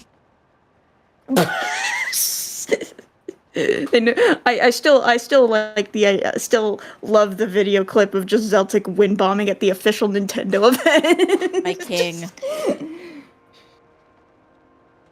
Ignoring a game mechanic is inevitable because when the mechanic is optional and engaging with it has a difficulty barrier. I think I know what you're saying. I think when I first encountered it, it was like a case of, I need more battery. How am I going to get charges? And then I go to the depths and it's just like, okay, wait, I can get charges by either A, buying them, or engaging with the Master Koga quest. That's actually a really good way to get charges. And another way to get charges would be to re-beat the boss, which, by the way, coming across Colgera in the depths, cool. I felt my soul leave my body. Oh, yes, especially especially if you get it in a dark area. That's like... That was me the first time, because I just see the flying spike creature. That's a bug. Like, like, that is a giant flying bug in the depths. I don't like that. No. But then it's like, oh, it's Colgera again. I'm like, oh. But then the music starts, and I'm like, yay. Yay!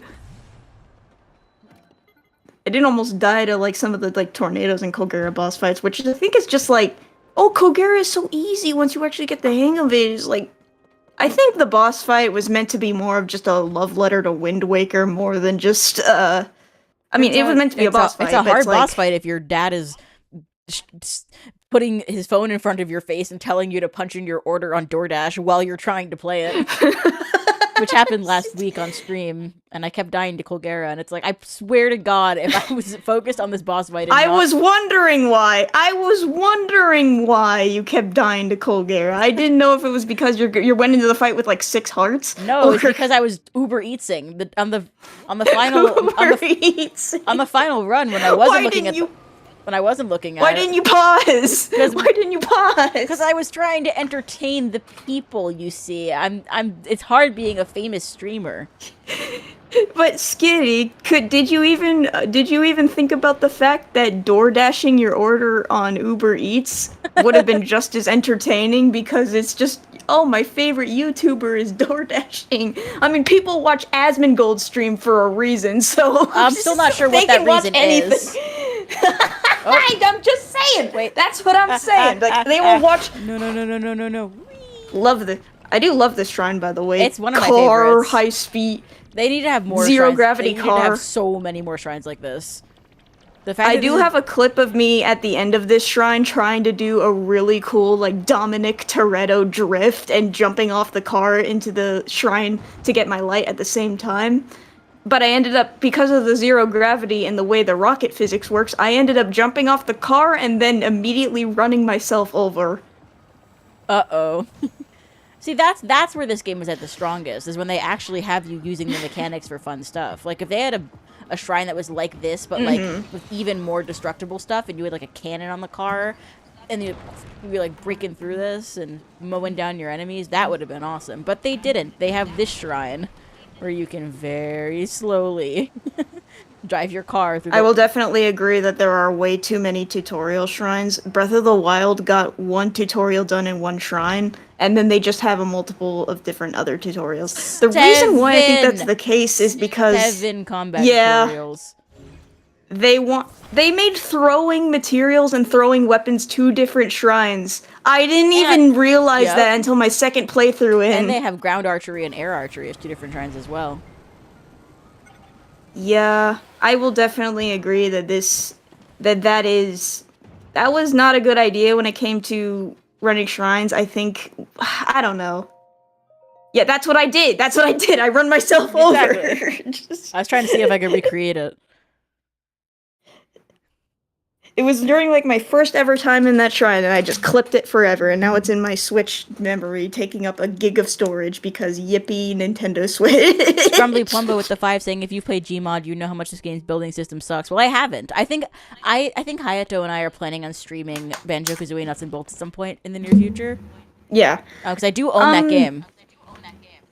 And then Husk says, they came to worship every time their I think god of Nuts and Bolts, disease, Asmongold. Ay. Every time I think of Nuts and Bolts, I just always think of the John Tron clip of him screaming, "And Oh yes. Holy shit. That's how I feel about Tears of the Kingdom, honestly. Cars?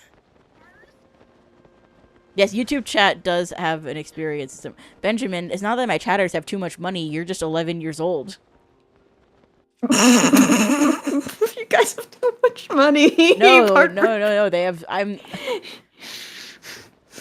Yeah, it's like when you get older and you start doing the grind, then you realize you have a neat little thing called spending money and not just the allowance money. It is good stuff. I mean, more wings. Wing. You need more wings. Are you still on Uber Eats, man? That would be nice. I would gotta. It's time.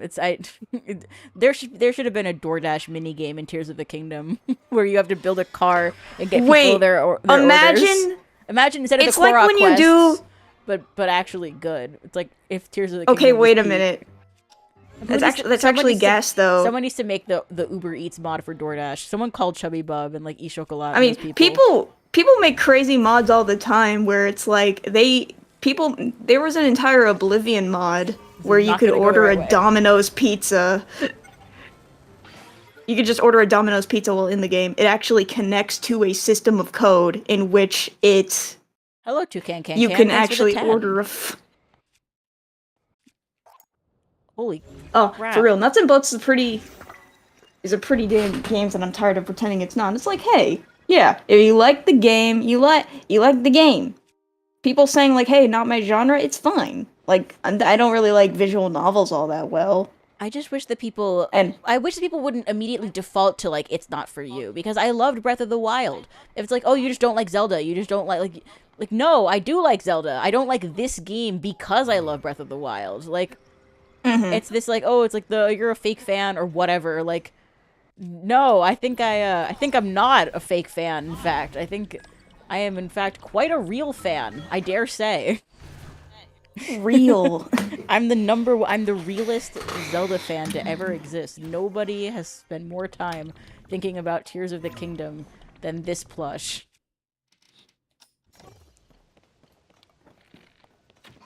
I think when I say that I really like Tears of the Kingdom, I think it's like one of my top Zelda games, I mean it in a way from like a design perspective where it's just like, hey, we're revisiting a world. This is an entire like new event. Like the upheaval has come, the calamity is like long since passed because Calamity Ganon's gone now. It hasn't long since passed because it barely even like it's not even clear that it happened. Like that's the biggest problem for me is just the complete and utter lack of continuity.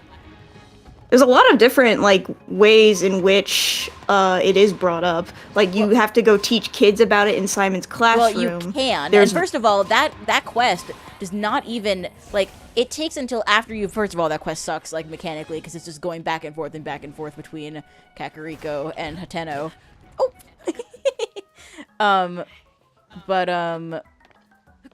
I think like it takes so long before like Simon thinks to mention that like, oh yeah, by the way, there was a calamity 100 years ago. Like the calamity lesson is about the 10,000-year-old calamity, not the one that just happened. Which I think doesn't he talk about like Link is an expert in that he says to Link that there's an expert in that field. Like at the very end, like after you've already gone and taken pictures of the tapestry. Like it's bizarre how they like can't seem to commit to whether or not the calamity even happened. I mean, the calamity. Zelda says it happened. Yeah, I mean, it was like 100. It was 100 years ago. To be fair, it was 100 years ago. I don't know. I mean, how often do you hear people talk about the Great Depression or the Titanic?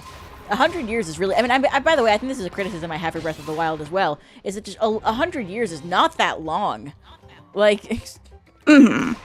And I think But obviously people are not just going to sit and talk about the calamity when literally fallen islands are coming out of the sky. No, you don't think so? You don't think that it, like, for example, when you go to Rito Village and they're, like, talking about the Stormwind Arc and they're like, there was a ship that saved our people once. It's like, you mean, like, the flying ship from Breath of the Wild? Divine Beast Vamido. Like, they never even touch on the fact that there was another flying ship situation not too long ago, and like where Va Meadows perch. yeah, one Rito calls it that, but there's never a mention of Va Meadow. Like, and first of all, that is not required dialogue. You only see that if you talk to that one NPC for like that one shrine quest, which is just like no one is like, where'd the divine beasts go? Where, like, there's not a single mention of like the actual divine beasts themselves or where they were. Nothing about the I think in the game files I think I think this was a long time ago. I could be wrong, but there was like in the game files there were meant to be like these ruined variations of the divine beast. I don't know why they didn't put them in. I don't know if it was because of either A, rendering issues, or two, or B, I am a scatterbrain person over here. I don't know why they didn't put them in. There's a lot of unanswered questions that I don't think I'm really gonna, like, hear of or see, either because I don't really have access to Masterworks yet, outside of a few Twitter screenshots, but... The Masterworks is for what it's worth, as someone who has poured over it a little bit. They're not telling you much anyway. Like, there's not a whole lot. I know there is a lot of secrets when it comes to development. We're probably never gonna see a ton of it.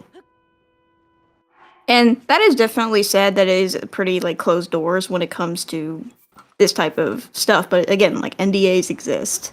Contracts exist. Nintendo as a whole being, like, the corporation. When I say I like Nintendo, I really do love Nintendo. I love the game designers, the artists, and the people who put actual work and effort into it. I hate Nintendo, the corporation, and corporate greed. That definitely makes sense, and I think it's a reasonable compromise. I think a lot of people are not willing to sort of call that out, and they're like, you need to. Someone was actually like, you need to leave them alone. It's like, I think they're beholden to their shareholders. I am their shareholders. I wonder if Nintendo knows that I've been a Nintendo shareholder. Does that mean that they can make a game for me now? Is it Skitty's turn? Yeah, fair. I don't know. It's like a slippery slope when I have to say that I'm a Nintendo fan, and then I have to clarify, just like, the corporation is not included in my love for Nintendo. Just... I don't like the executives in suits that have nothing to do with the actual game development and actual care being put into everything. I mean, you could say that Miyamoto and Aonuma do have some stakes in that, but I don't think they're the ones responsible for it's just like, we're gonna make $80 games, yeah! Skitty's investing stocks. How do you think I fund my Tears of the Kingdom habit?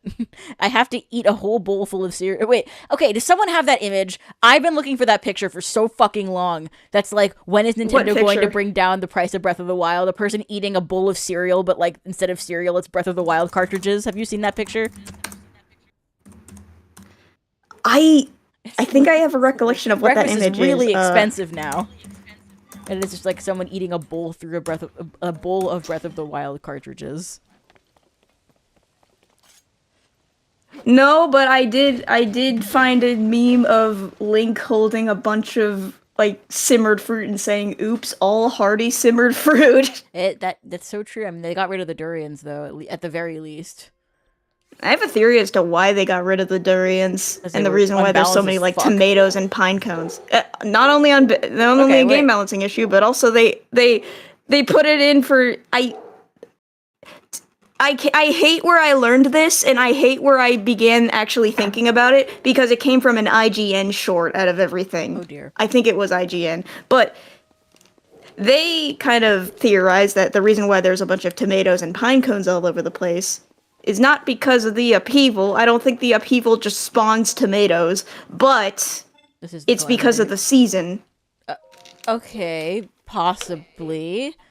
I think it's fucked up. You can actually notice, like, in Hebra, there are no pizza. Like, olives would have gone crazy, but like, there's like 100 skitillion different types of mushrooms in these games, and you can't make a mushroom pizza. You can't make a seafood pizza. You can't make a vegetable pizza. Like, they have onions and garlic in this game. Skitty, what's wrong? You barely touched your TOTK cartridges in Moo Moo Milk. I'm not hungry. Tears of the Kingdom killed my grandma.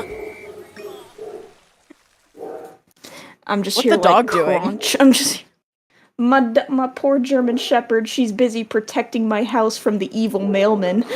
Makes sense. Yeah, Durians are too good. They got over-harvested. No, wait. It's that one Gerudo that you have to save within Hardy Durian. She took all of them after you save her. Yes. Why do I know her fucking name? She's an NPC who's in one quest. What's wrong with me? I mean, you could have had why do you remember the name? It's like how I remember Glarthir. He's the paranoid schizophrenic boy that you have to meet behind a church. Like, one-note NPCs are actually really easy to remember and actually have like a good idea of like, hey, I remember like what you did in this previous game. I remember how you behave, and I remember like what I had to do with you. Like I my first time playing TOTK, like I would consistently point out a ton of these NPCs, just remembering what they did. Like the meat guy, I remembered the meat vendor guy. I can't remember. I don't necessarily remember his name, for example. Like I'm not really good with names in general. But I remember that's the meat guy, and he's dealing with rock roast in Gorons, which is a totally in-character thing for him to do. I'm glad that they made a bunch of side quests where characters do relevant things, but poor Zelda, she did not get lucky. She got stuck in the past being a funny little damsel in distress, and also the sages don't get to do shitting fuck. They're like, we will help you, but actually they just sit there. I wouldn't say damsel in distress. She literally just sacrificed her entire life in order to help Link in a way. Well, like people say that she's annoying because it's like all she thinks about is Link, and it's just like, why wouldn't she? She doesn't know what happened to him after that fall. Well, I guess that's fair. Though I guess she does find out before she turns into a dragon. Yeah, she knows from Fi. Right. Which, yes, I do pronounce the name like that. Blame my Swedish friend. That's okay. For doing that. I've been converted from saying Fi to Fi. I've been converted. It's sort of a fiasco of sorts. But I mean, Zelda having to sacrifice herself is like worse than a damsel in distress. She gets like, they fridge her. They make her, they kill Sonya, and then they make Zelda turn herself into a dragon. And it doesn't even, sorry, spoilers for Tears of the Kingdom, by the way. But like it just doesn't, it doesn't matter. They turn her back at the end. Like this whole sacrifice is for nothing. She doesn't. They recalled her! They channeled her recall ability because it was a sage ability that Zelda gave to him. I don't know how. It's never really explained how, and that's something that I kind of dog on from time to time. But the fact that it's like, oh, it's a bond between her and Link, and how she was able to, like, it was Link's memories of Zelda power. But it wasn't Link's memories of Zelda to sort of trace back her path, because it doesn't matter whether Link knows what happened to her or not. She turns back into a human at the end, regardless of what the player does, which I just think is like such a cheap, like careless ludonarrative dissonance moment. I feel like that should have been part of like the secret cutscene at the end. Well, the secret cutscene at the end sucks. Like, what were they thinking? Like, instead of the oh, Link, I'm home. What do you mean? Which is so, like, they have this adorable and heartfelt scene with Link and Zelda. He carries her out of the water, and, like, it's very cute, but then there's the bonus scene where it's so boring. It's like, yeah, let's do the secret stone vow again. Let's do that one more time the fact that they knew that, and the fact that Ganon does imply that there is some knowledge passed from secret stones, they knew to do that. And what is Purah there for? Why don't they make her the new Sage of Spirit? There isn't one anymore. There's no more Sage of Spirit. Oops. Minoru's gone. They should have done. I feel like should have done that. But people complain about using Minoru. I don't mind it at all. The fact that she gets to finally get revenge for her brother and sister-in-law in that sort of way, just like the one that could separate her spirit from her body, makes sense that she's still alive, and she did manage to find a way to stay alive by putting her spirit in the Purah pad for thousands of years. They even put her spirit in the Purah pad, and they didn't think to be like, maybe Purah should. I still think that Purah should have gotten to like ride on the mech, or like should have gotten to build. Okay, that actually would have been like BattleBot mech suit or something. I think Minoru's Or maybe cute. she I could love her have been character involved design. with like crafting the construct instead of placing the arms and legs inside of the thing. I mean, if Master Koga could do it, then why couldn't Link do it? Right, and also why I mean, couldn't that was right? the I whole mean, thing. the Yiga are themselves, like Sheikah gone rogue. So if they can do Zonai stuff, why couldn't the Sheikah? Why didn't the Sheikah get to do fucking anything in this game? Yeah, that was definitely I cannot understand how that's definitely a disappointment on that front. I will agree with you on that. Sweet Zelda, I hope she's okay. I hope. Like, damn, I do hope Zelda's okay while making Borzoi ass memes with the face. Cause here's my train of thought. I thought this was Sonya. Oh, interesting. That was my theory first playing this game. I thought this was Sonya because I was under the impression Hi, Zelda. that like something would happen with either Sonya or Rauru to do this, because it couldn't be Rauru. He saw us on the Great Sky Island. Oh, sorry, Phillips, with So it's just like, with the super chat saying, since the Master Sword was the reason she was sent to the past, the Master Sword should have been a sacrifice to bring her back to Hylian form. Maybe. I mean, it would have been nice to sacrifice something. I definitely feel like it would have been better than what we got, which was nothing. Like, no, there was no sacrifice. Everyone wins at the end.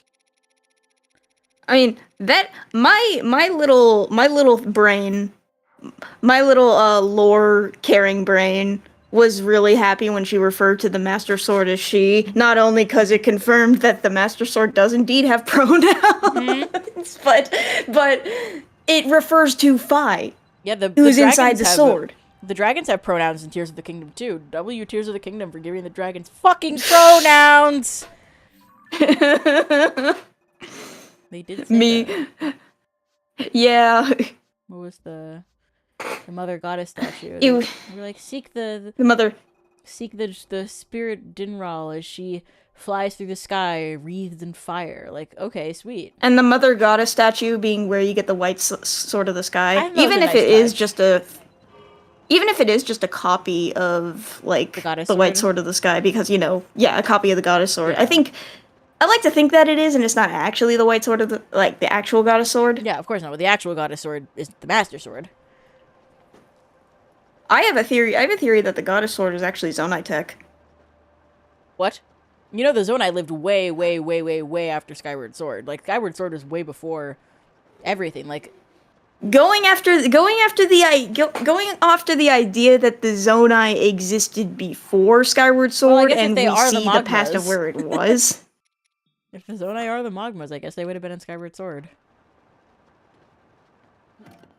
People say this is Tears of the Kingdom and Breath of the Wild exist in an entire separate timeline, way in the future after everything. But then there's also the people who subscribe to the ideology that Skyward Sword is after the era in which Zelda went to the past. I think that's definitely does have its own arguments. Either has its own arguments. Based on what Fujibayashi said about how the Kingdom of Hyrule may have been destroyed once, and then sort of recreated, specifically in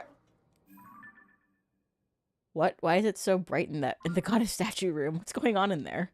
It's a fucking rave. It is a rave. I'm gonna go in there and there's gonna be Nightcore playing. Oh, I think it's because I didn't get the Sword of the Sky because I like the sparkle effect. Oh, yeah. I think the statue looks cool like that. I think they knew exactly what they were doing with this, especially when it came to Don't you love the understanding of this giant goddess statue being the same one as the one in Skyloft?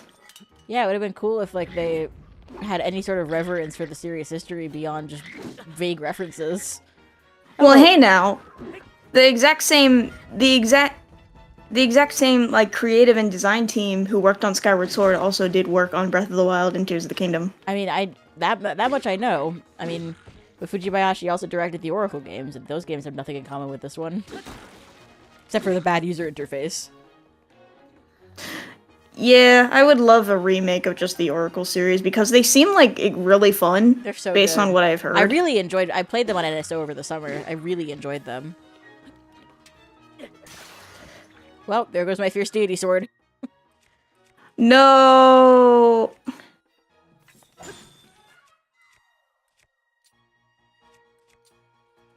Not the sword that is ruled by the gods. I mean, you gotta like think about it for a minute. I'm thinking. How many Zelda games have just introduced stuff and just not explained it any further? Like in Majora's Mask, they just give you the Fierce Deity mask, no explanation whatsoever. Well, I mean, Majora's Mask, except for the fact that this is really good about itself.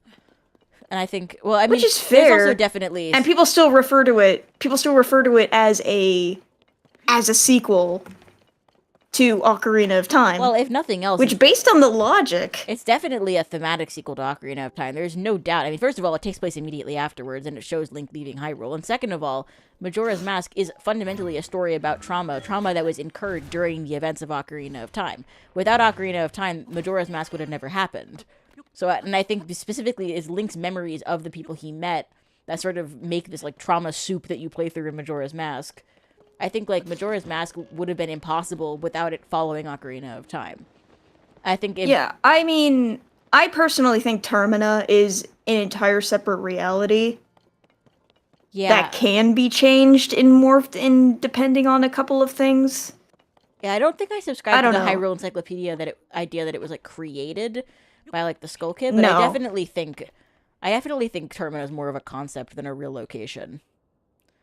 I think Termina is sort of an allegory for the way that trauma sort of brings running themes from your life into sort of stark relief, and you end up reliving the same events and re-meeting the same sorts of people over and over again, but things, they change but they don't, and you're just sort of stuck. And I think that is a really interesting story. I think like comparing that to like if Majora's Mask was like Link all of a sudden goes to Hyrule again, except this time the Great Deku Tree is like the Jabu Jabu, and there's like Link is a fish child, and even that would be too different. Like Tears of the Kingdom is Breath of the Wild, like it's the second draft. They're doing it again. The 4 areas: Rito, Goron, Zora, Gerudo, the 4 dungeons, and then you beat Ganon, and you can go beat him at any time. And there was also an event in the past, the Calamity, I mean Upheaval, and also what's the deal with the big lake in the middle of Hyrule Field? What does that mean? Will we ever know? Not just a full-on like repetition or something, but I think Breath of the Wild and Tears of the Kingdom exist as not exactly sequels of each other, but rather mirrors of each other. And that's why there are 2 dragons in the thing, because it's like literally just a cycle of just like not only just repeating itself, but also just one game complements the other. I think I would feel more comfortable with that if it wasn't specifically sold as the sequel to Breath of the Wild that like continues the story in some way. Like I just think it was advertised that type of as such. I mean, it does continue off from events of the past. I'm the king of death. Of the past in Breath of the Wild, not exactly as like much as people would expect it to, but still, it's like it's like a sequel, but being like a mirror. Philip says the Fierce Deity mask exists to represent Link growing to adulthood. That's what the giants are, adults seen through the eyes of children. Yeah, I think the Fierce Deity mask definitely. Okay. That I could see that. I mean, I also think that the Fierce Deity mask is rooted in like Japanese culture and like the idea, you know, the Oni mask. Like the Fierce Deity, I think is sort of a clunky translation of. I think the Fierce Deity is meant to like make you wonder about like the ideas of right and wrong and sort of like challenging the child's morality of good and evil, because like if you're the good guy because you're fighting Majora, why do you don the demon mask to beat him? Why does he say like good guys versus bad guys? Like what? There's definitely something interesting happening there that's just infinitely more compelling, I think, than anything that happens in the entirety of Tears of the Kingdom. Yeah, Majora's Mask was definitely lightning in a bottle, and that's why when people are comparing to this to Majora's Mask and saying like, why couldn't they do something like Majora's Mask? Like, if you understand anything about the developmental history of Majora's Mask, you will understand that there is nothing that can ever recreate this magic ever again. Like, in a literal sense, yes, but I do think that like the way that restrictions can breed creativity is something that they are just allergic to acknowledging. Like, they refuse to put restrictions on the player in these games. And also, like, refuse to put restrictions on themselves. Like, you want to put things in the sky? Great. You want to put stuff underground? Also great. You want to make fucking cars and contraptions and shit? No problem. You want to have a whole new material system where you can fuse stuff to your weapons and make them last 5 hits instead of 3? Fantastic.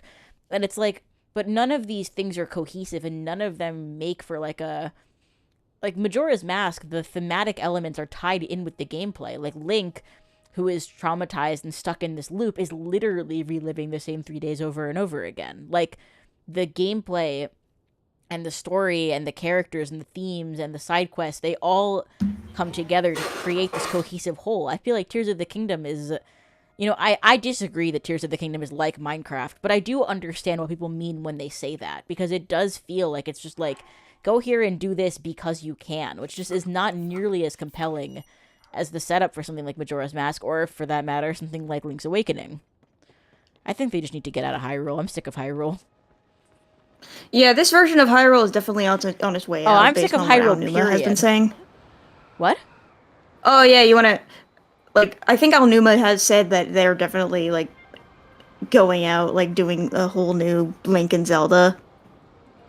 And just getting out of this version of Hyrule would definitely be a breath of fresh air. But doing something other than Hyrule... AOI is coming out. We'll yeah, and I think Age of Imprisonment is definitely going to be something that hopefully runs better on the Switch too, because the one thing I've heard about Age of Calamity is that the frame rates are awful. It can chug, that's for damn sure. This poor little thingy. You were the little engine that could, Nintendo Switch. I know why they're replacing you now. Hang on. I got super chats from Alexander saying, I believe the lake in the middle of the old map is because of the flooding mentioned before the Zora Dam. That's possible. I mean, there is an excellent video by the Dream Shrine, who was in chat earlier. It's called The Other Great Flood, which is a video that everyone should go watch, because it is one of my favorite Zelda theory videos ever of all time. I have to go watch that. It's a really good video, and I think she's a creator that absolutely could use everyone's support. She's a very small channel and should be enormous. Majora represent kid refusing to grow up because the fear of death. That's why his first form is baby, the second one child, not taking stuff seriously. I think that's a bit of a stretch. I think that it's... I don't think that you can make any kinds of declarative statements about what exactly Majora is meant to represent, because I think Majora is kind of definitionally sort of this amorphous creature that could be a lot of different things. I think a lot of the stuff that isn't explained in Tears of the Kingdom, like, the fact that you can see, like, some environmental storytelling in a few of these areas, like, sometimes there is an over-reliance, and this was a problem in Breath of the Wild, that there was an over-reliance almost on this idea of, like, environmental storytelling. The thing that Zeltic always likes to bring up is the fire was rubbed next to these burnt ruins. That's like, right. Something so simple can tell an entire story in of its own. And I think the one thing that has definitely made me realize just how much, like, looking at something and just thinking about what could have happened here definitely impacted me was the Ancient Observatory deck, which is right beneath, can't remember the mountain, but it's the one with the heart-shaped lake on it. Yes, that's right. There is an inverse of Totk that. Mountain. Yeah, with like the little heart-shaped. Yeah, the Tough Canyon. Yeah, it's like, what was this used for? Why is there a heart-shaped island there? I don't know. Why is there an abandoned Terry mine when we built Terrytown? Maybe Terrytown, the name of Terrytown was lifted from something. Well, I mean, it makes less sense in Japanese, where the name is Ichikara, which literally means, like, from scratch. That's definitely something. Or just, oh, jeez. Think about. Ever mean jump scare? I love these little fellas. They are pretty Ganon funny. Ganon literally just went like, we'll put danger wherever they go. Tree! Terrytown named after one guy in the modern day. No, Terrytown is not named after anyone as far as I can tell. At least not the Terrytown in this game. I know there is a Terrytown in New York. It's probably not what the Zelda thing is based on, if I had to guess. So I would be interested in learning about the etymology of that location and why it is called that. I'm sure there's someone out there who has that information. I like the detail though at the Ancient Observatory deck where you can find a Grand Poe and a Large Poe just right next to each other, undisturbed, and there are also other couple pairs of Poes that are just surrounding that little lake. That just kind of makes you think. I can't pick up any more apples. 999. I have too many apples. Oh god. You have to eat them now. Look at your health bar. You gotta eat them now. Eat the apples. I gotta put on my pink outfit. I'm no longer. If Link eats 999 apples, there's an Easter egg in this game where you die from cyanide poisoning. Oh god. But yeah. Oh wait, hang on. Entertain the chat. I have someone calling me. You got it.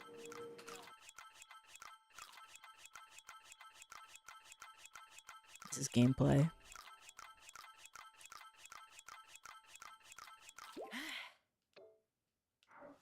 That's right. Gameplay.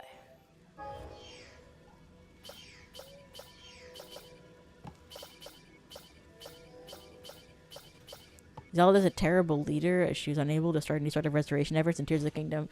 Zelda is doing her best.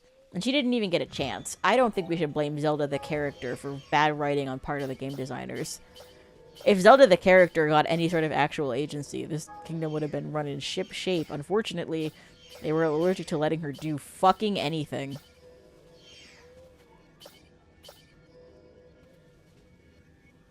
She built a school. She did build a school. That's true. I got hiccups. I'm just a humble apple farmer. Someone asked me if I played Stardew Valley, and the answer is yes. Benjamin, yes. What game would you like me to play on your birthday? Everyone has got to come to stream on May 28th, next Wednesday, for Benjamin's birthday.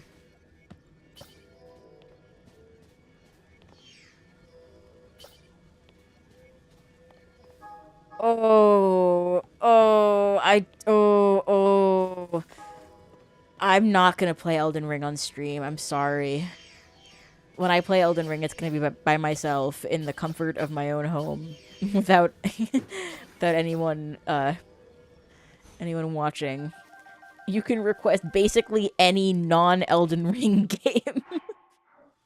I am definitely not going to be playing that on stream. Hello, I got one back. Bloodborne. Arguably one of the best games of all time. I've never played a Soulsborne game, though, and I don't think I got my first time playing a Soulsborne game to be on stream in front of a bunch of people. As far as I understand it, those games are difficult and require a lot of getting used to, and I think, just based on how people were the first time I played AOC with no experience playing it whatsoever, they're like, why are you so bad at this? Because I never played it before. Listen, you can have no experience playing a Souls-like game, and I will always tell people this word of encouragement. You can go into any game blind. Go with any type of RPG type build you want. And people will tell you that you're playing the game wrong, but I'm here to tell you, viewers, everyone at home, you can use this for yourself anytime you need someone to pick you up. You will never play a video game as bad as how Elon Musk plays Elden Ring. Words to live by. The screenshot that he showed of his build was torn apart for 2 straight days on Twitter.com. And it was the funniest shit.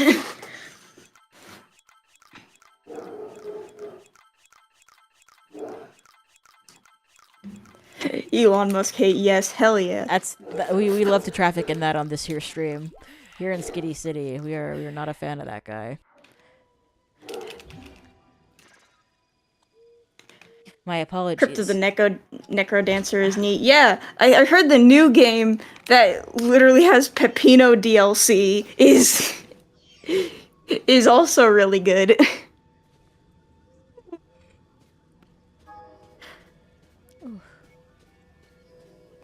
Getting sleepy. I guess I've not been sleeping particularly well recently. The stall moblin. Oh yeah, best thing about Tears of the Kingdom by a lot. Like a lot. Definitely Dazzle Fruit. Dazzle fruit are very nice. Taking a ton of those into the depths. I once did that with like a multi-bow, and they were not even on style enemies. It was just peppering these poor souls who were just trying to mine for Zonite. Which is also like a thing of like you why and your loved ones safe, no doubt. which is why like why were they mining for Zonite? That's the thing. Like Who knows? maybe to try and make their own constructs or something. I wish we knew. I wish there was any indication of why the Zonai did any of the things that they did. I wish we knew anything about There's one them. thing Tears of the Kingdom. If there's one thing Tears of the Kingdom is good at, it's just like, yeah, you're not gonna get all the answers. Maybe we should have gotten a few answers from like a narrative design perspective. Even one answer, just a crumb of answer. Please, sir. I don't know, it just scratches my brain. It just scratches at my brain for like someone who's super into theories and as someone who actually like points these little details out and tries to dissect them based on what I see in the game, even if it's not necessarily enough. See, I disagree with that completely as someone who brain works the same way, because I feel like I felt that way about Breath of the Wild, but I feel like Tears of the Kingdom was so like disrespectful to the ideas that Breath of the Wild was setting up. That, I wouldn't say disrespectful. I mean, that's... I mean, the way that it handled the Zonai compared to how the Zonai were set up in Breath of the Wild, like, any theorizing you did about the Zonai in the Breath of the Wild era was basically completely null and void when Tears of the Kingdom came out, because the Zonai were obviously changed in between the two to be something completely different. And so it's like, what was the point of thinking about the Zonai in Breath of the Wild? What was the point of interpreting their statues and the places where they lived and what their life might have looked like and who they were? It's never gonna look the same as you did, like, as it does in, like, thing. And I think that's, like, a case of, like, expectations versus what's gonna be in reality. But I think, like... And that's a little bit of a slippery slope. But theorizing has to be based on something. And, like, we thought we had evidence for things being a certain way, and like the deductions that people had about the Zonai didn't come from nowhere. So I think to like set up all of these interesting ideas and then just like refuse to follow through on them, like it just felt like a huge slap in the face as someone who cared. Because I did love theorizing about that sort of stuff back in the day, but now it's just like, if they don't care, why should I? And I wish I cared. I really do. And part of me being still a slap in the face, I do not know if that would be like a slap in the face. I don't know what a good, better argument for that would be. I'm having a little bit of the tough time like articulating, because it's like, again, it's like my brain, I have to think about it in this kind of perspective. My brain, it does not work in the exact same way that everyone else is. And being someone with a neurodivergent disorder, that is sometimes a little hard for me to like put together, where it's just like, hey, the way I think about things is not going to be the same way other people think about things. And definitely relate to that. And like, you can definitely think about a lot of different things. Like, I've had theories before for a few different games that came out, only for it to go in a completely different direction than what I expected. Like, the Rauru name drop in the first cutscene of the game, like, that threw me for a loop, because it was like, we've only ever really heard that name once, and that was an Ocarina of Time. The leaked art book, because if I hadn't, and I didn't know that guy was named Rauru, and I went into the game and I heard them talk about a Rauru, and I was like, what? There's Rauru in this game? And then I eventually found out that they were actually talking about Mr. Furry Zonai Boy. I would have been pissed. Thing is, I knew that when they name dropped Rauru, it's like it's not gonna be the same exact Rauru as it would have been in Ocarina of Time. Zelda series, I have already grown accustomed to reuses names, like either for one reason or another, and the fact that they reused the name Rauru as like a Sage of Light because he had like the Light Secret Stone, right? That was his power. It doesn't make any sense, by the way, because Zelda was the one with the light power, and Zelda got the light power from the goddess Hylia. So tell me why she got a time power too. So it's like that blend of power. That was just the one power that got. But the light power is the power that came from her mother, whose came from her mother, which came from her mother's mother. She said that her power was waning at the end of Breath of the Wild. Yeah, but She said that what does she have to can't do really with- feel it anymore. What does that have to do with the... Wait, no, she said she couldn't hear the voice in the sword. Which is also bonkers bananas because Fee talks to her in, like, the first, first hour or however long it takes you to beat the GSI in Tears of the Kingdom. Fee's like, hello, Link's okay, by the way, beep beep. They just... Did they forget? It would have helped if they hired a writer. If I just went to bed. If I went to bed after Breath of the Wild and then immediately was all, like, waking back up again during, like, the upheaval and the gloom and stuff, getting closer to actual, like, Ganondorf. Tears of the Kingdom is the Breath of the Wild, like Mario Galaxy 2 is the Mario Galaxy 1. I disagree. Galaxy 2 was all new content.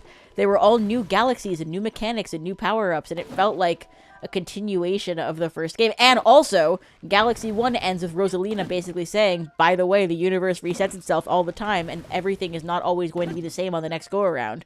She literally set it up for a sequel that was given permission to be a little bit different. Like, Galaxy 1 was set up with the idea of having a Galaxy 2 in mind. And Galaxy 2, it would be like Tears of the Kingdom if Galaxy 2 had you going back to all the same galaxies from Galaxy 1, but the stars are arbitrarily placed in different places now and they're slightly different bosses. That would be more like it. I think, especially having played Pikmin 2 now, which is like basically a perfect sequel to Pikmin 1, like, knowing what they're capable of, it's just so disappointing. I think the main takeaway is just, like, Tears of the Kingdom is a masterclass in ambition versus limitation. I definitely think it is a very ambitious game. I will give you that. I think it is also if you look at a masterclass in mishandled expectation. If you look at the Masterworks, for example, like, there were a ton of different ideas that just were not feasible, especially with this system. And I feel like in a perfect world where COVID didn't exist, where maybe this was given time to cook for the Switch 2, like, maybe we could have gotten something absolutely fantastic. Would have really liked that. That would have been really awesome. That is honestly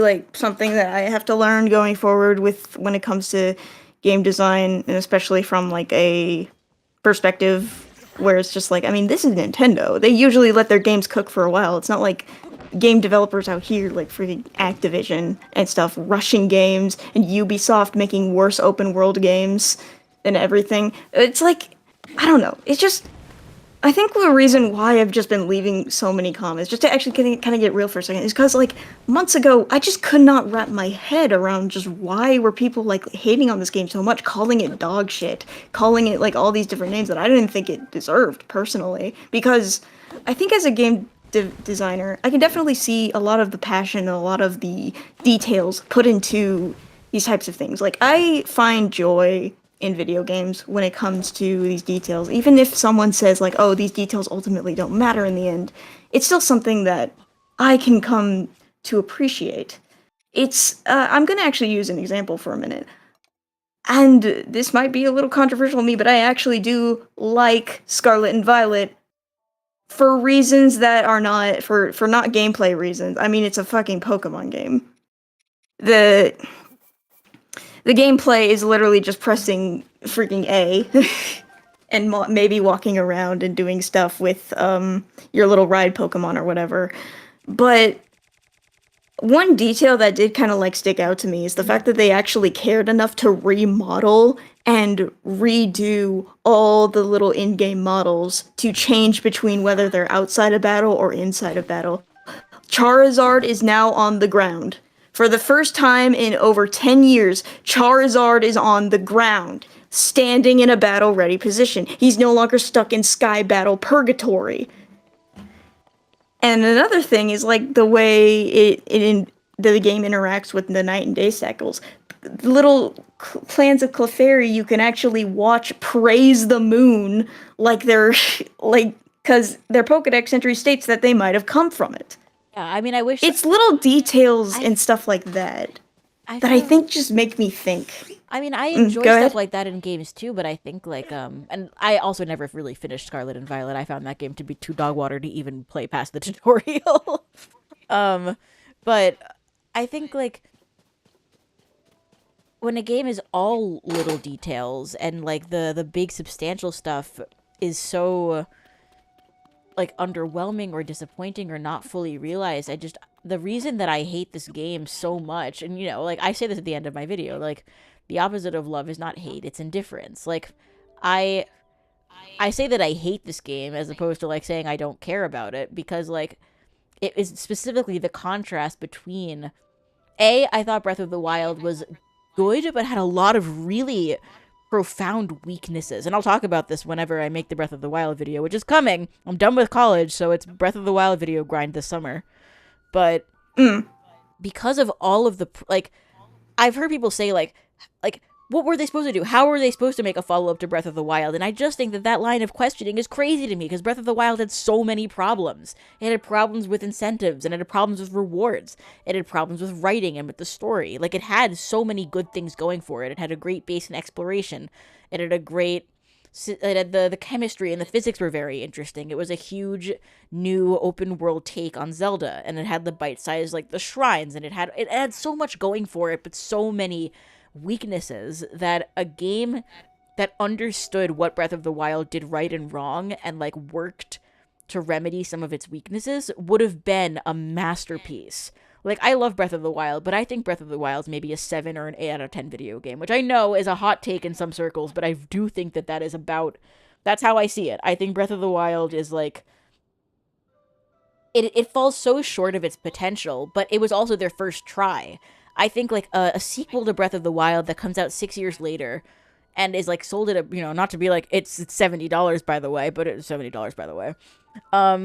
That just like refused to learn any lessons from the places where Breath of the Wild failed are, I think, ultimately why I will always be dissatisfied with this game, is because Breath of the Wild wasn't perfect. Breath of the Wild was an extremely flawed game. And I would have loved to see a sequel that sort of understood those flaws and addressed them in a meaningful way. And I can definitely understand that. And I think just having this kind of conversation has definitely like opened up the idea of just like how like many of your points in your like actual like base video like kind of fell kind of flat for me and felt kind of like off for me, because it I know I can understand how people, and definitely some of the comments can definitely like make the idea or assumption that it just sounds like complaining or it just sounds like nitpicking, which yeah, there is definitely like a little slippery slope when it comes to critiquing versus nitpicking. And obviously people will always like cope saying nitpicking is like this part is nitpicking, this part is nitpicking, I think, and that. yeah, and I'm a fan of nitpicking personally. Like, first of all, it's like the basic critique.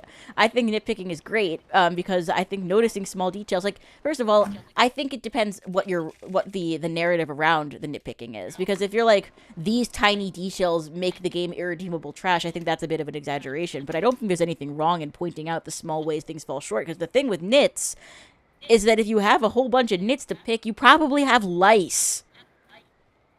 Like, the small issues add up and are indicative of a larger structural issue, I think. Like, I know No Shrine on Shrine Island is a funny meme, but also, I do think it is kind of a salient example of the way that they reused Breath of the Wild's map without, like, caring about what was put where and why to begin with. Like, I do think Shrine Island is unironically a good example of one of the main ways that Tears of the Kingdom fails, which is funny because it's a meme at this point. But I think that like the small complaints are, to me, indicative of larger problems. And also, people have no idea what nitpicking is. Like, not for me. Like, they want nitpicking, I can give it to them. When I release the Autistic Cut, when I make the version of this video that is 7 hours long and even angrier, then they will know nitpicking. Then they will appreciate just how brief I kept the original video. That's my story. Oh god.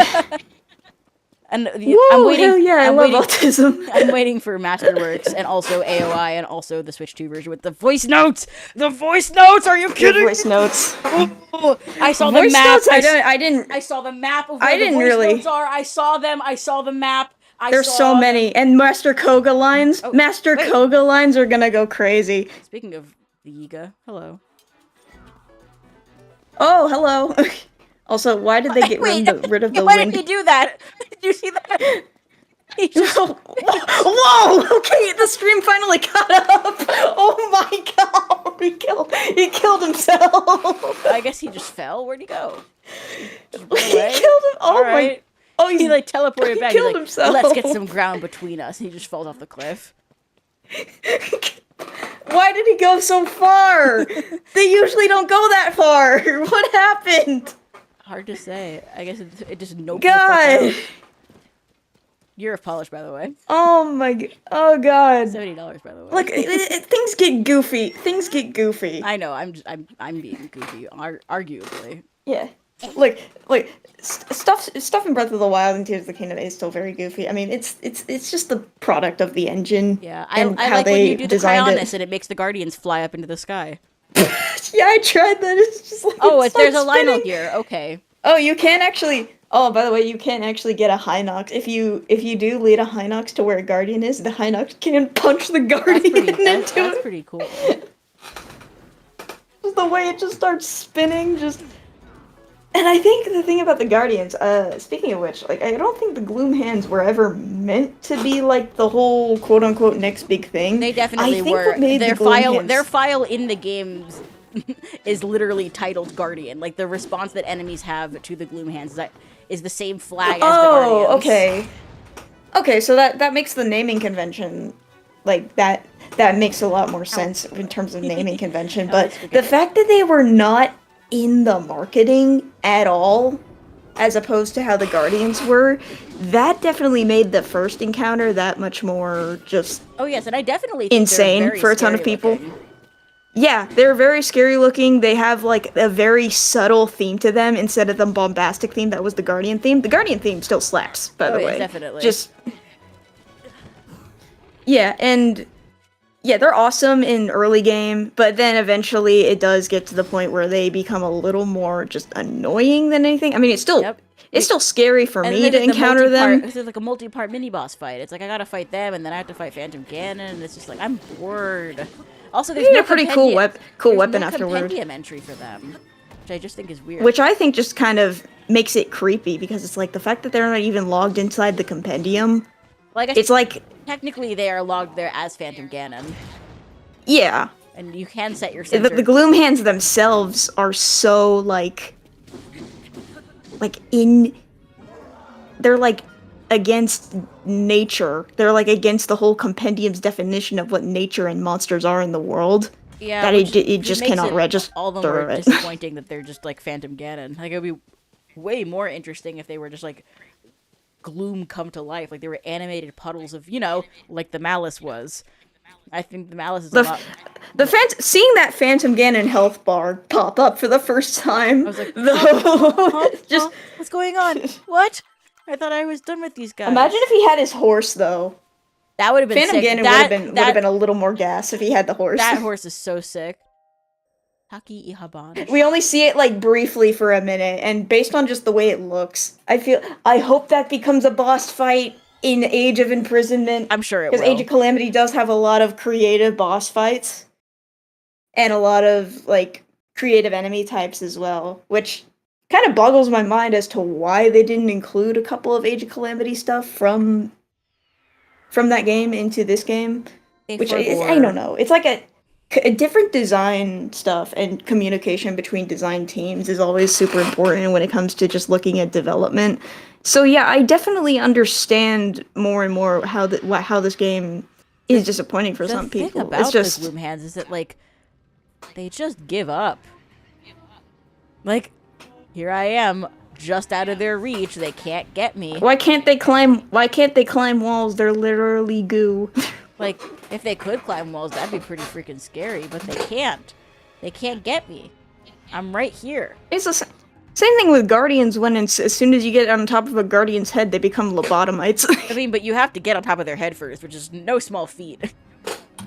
Which, if for the paraglider one, it can be easily done by climbing at the top of the tower, jumping off, paragliding. Well, they have to not spot going you on it. all before Pretty you, precise. They have to yeah. Not they have to. Ugh. You have to It's do like that without them spotting you first, and then if they do see you, Gloom Guardians were a missed opportunity. Imagine coming across that in the depths. in the depths, like a guardian, but then like instead of the legs, like 5 gloom hands pop out and start chasing you.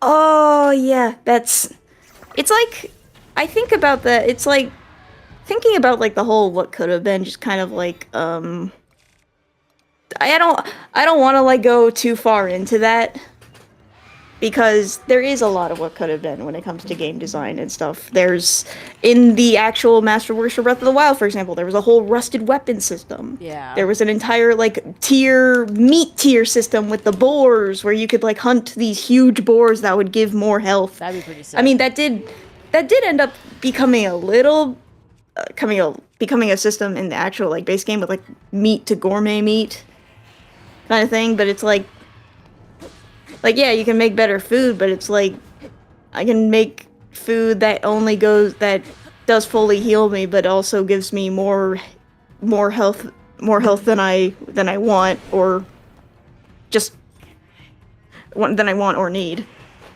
It's like when you don't get max health in this game, which why didn't they give you the option to get max health and max stamina in this game? They have so many more hearts in this game. God forbid. I also I resent just how strong armor is. Like, it doesn't matter if you get hit. Mm-hmm. Like, that's a balancing issue that I definitely have issues with. I only ever upgrade my armor to like tier 2 just to get the upgrade, the armor. Yeah, like the little armor bonus upgrade. Yeah. I'm a fan of attaching the gloom sword to another sword. Gloom sword. Yeah, well, that way you don't get the gloom penalty, but you do get the extra damage. Oh, really? Yeah. Nice.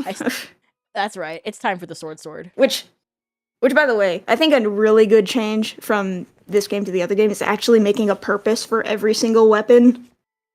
Like the Zora weapons, where you could like get covered in water. I agree. I do and do like, extra damage. I do like that. I think the mechanic can be a little broken at sometimes. Yeah, it's like how in Breath of the Wild, where you could go to a camp and it's like, okay, let's take out all these enemies in this camp. What? A soldier's broadsword? Damn. I don't use these anymore. I moved on to the royal weapons now. But now you can actually like use the soldier's broadsword if you want to go for a particular build, if you want to go to different things, which is why I think challenge runs in this game have just been revitalized. Every YouTuber that does challenge runs getting their rent paid, but yeah, for sure. Oh, Claudius says that they found a somewhat satisfying answer to the whole Gan and Ganondorf Malice Gloom nonsense. I mean, you're welcome to put it in the chat or message me on Blue Sky or Twitter or whatever. Benjamin says, Skitty, do you have a PlayStation? I have a PlayStation 3 for playing Project Diva F and Project Diva F Second. For playing Peak. But I do not have a modern generation PlayStation though. I do like the change where it's like you no longer can farm fairies at like the Great Fairy Fountains. You can only find them in certain areas in the Sky Islands and in the caves. It's just you have to go looking for them if you want a little revival bonus chance. Someone just asked, you like Vocaloid? What do you honestly think? Of course, I'm a creature of taste. Whatever you love talking to my friend, like she's like extra into Vocaloid. Which, fun fact, that's the same friend who drew my little avatar. I'm not an artist. Oh, that's I don't do this. I do need your friend's info so that I can pop it in the description when I upload this VOD. I have sent you the link. I believe I can resend it to you again. Sorry, I'm sure I can grab it. My apologies. I was gonna put that. Oh no, all good. I think there's another Gloom Hands on Mekar Island. Sure enough. Get a load of these guys. The tiny little death island. I know. Love that. What is the point of this place? Who knows? It's just creepy, and sometimes it just being creepy is like that's okay in my book. I guess. Like thing just being there is not exactly like it doesn't have to be super like Demon King. Like, nothing has to be, like, super explained. I don't know. I think there's a middle ground between things being not explained at all and things being over-explained. Like, even just a little crumb that we can use for theorizing is better than nothing. Yeah, and I feel like there are definitely a few tiny little breadcrumbs, some of which are definitely microscopic, and you have to actually, like, kind of have to think about them. Individual gluten proteins. Yeah, like... You should not try typing skitty bitty into the add friends thing, because my username on Discord is not skitty bitty. And you'll find someone else. Though, if you did find that person and tell them you're looking for me, they might be able to connect us, because I've gotten in touch with them before I put my video out. I'm like, just so you know, I'm about to upload a 3.5 hour long video to my YouTube channel that is also called Skitty Bitty. So, if someone messages you looking for questions about Tears of the Kingdom, they're looking for me, and you should send them my way. I just also made sure she didn't mind that I was using a username that she also used. She didn't. But she posts a lot of like not safe for work stuff on social media, and I'm always a little worried people are going to be like, is that my skitty bitty? Nope. Bitty, it's evil skitty bitty skitty. Evil skitty bitty. It's like my no, don't close the software. There's a oh, I didn't mean to do that. All right, okay, well there goes my software. No. I was gonna say I have an evil skitty profile. Evil skitty. You've heard of skitty, now get ready for evil skitty.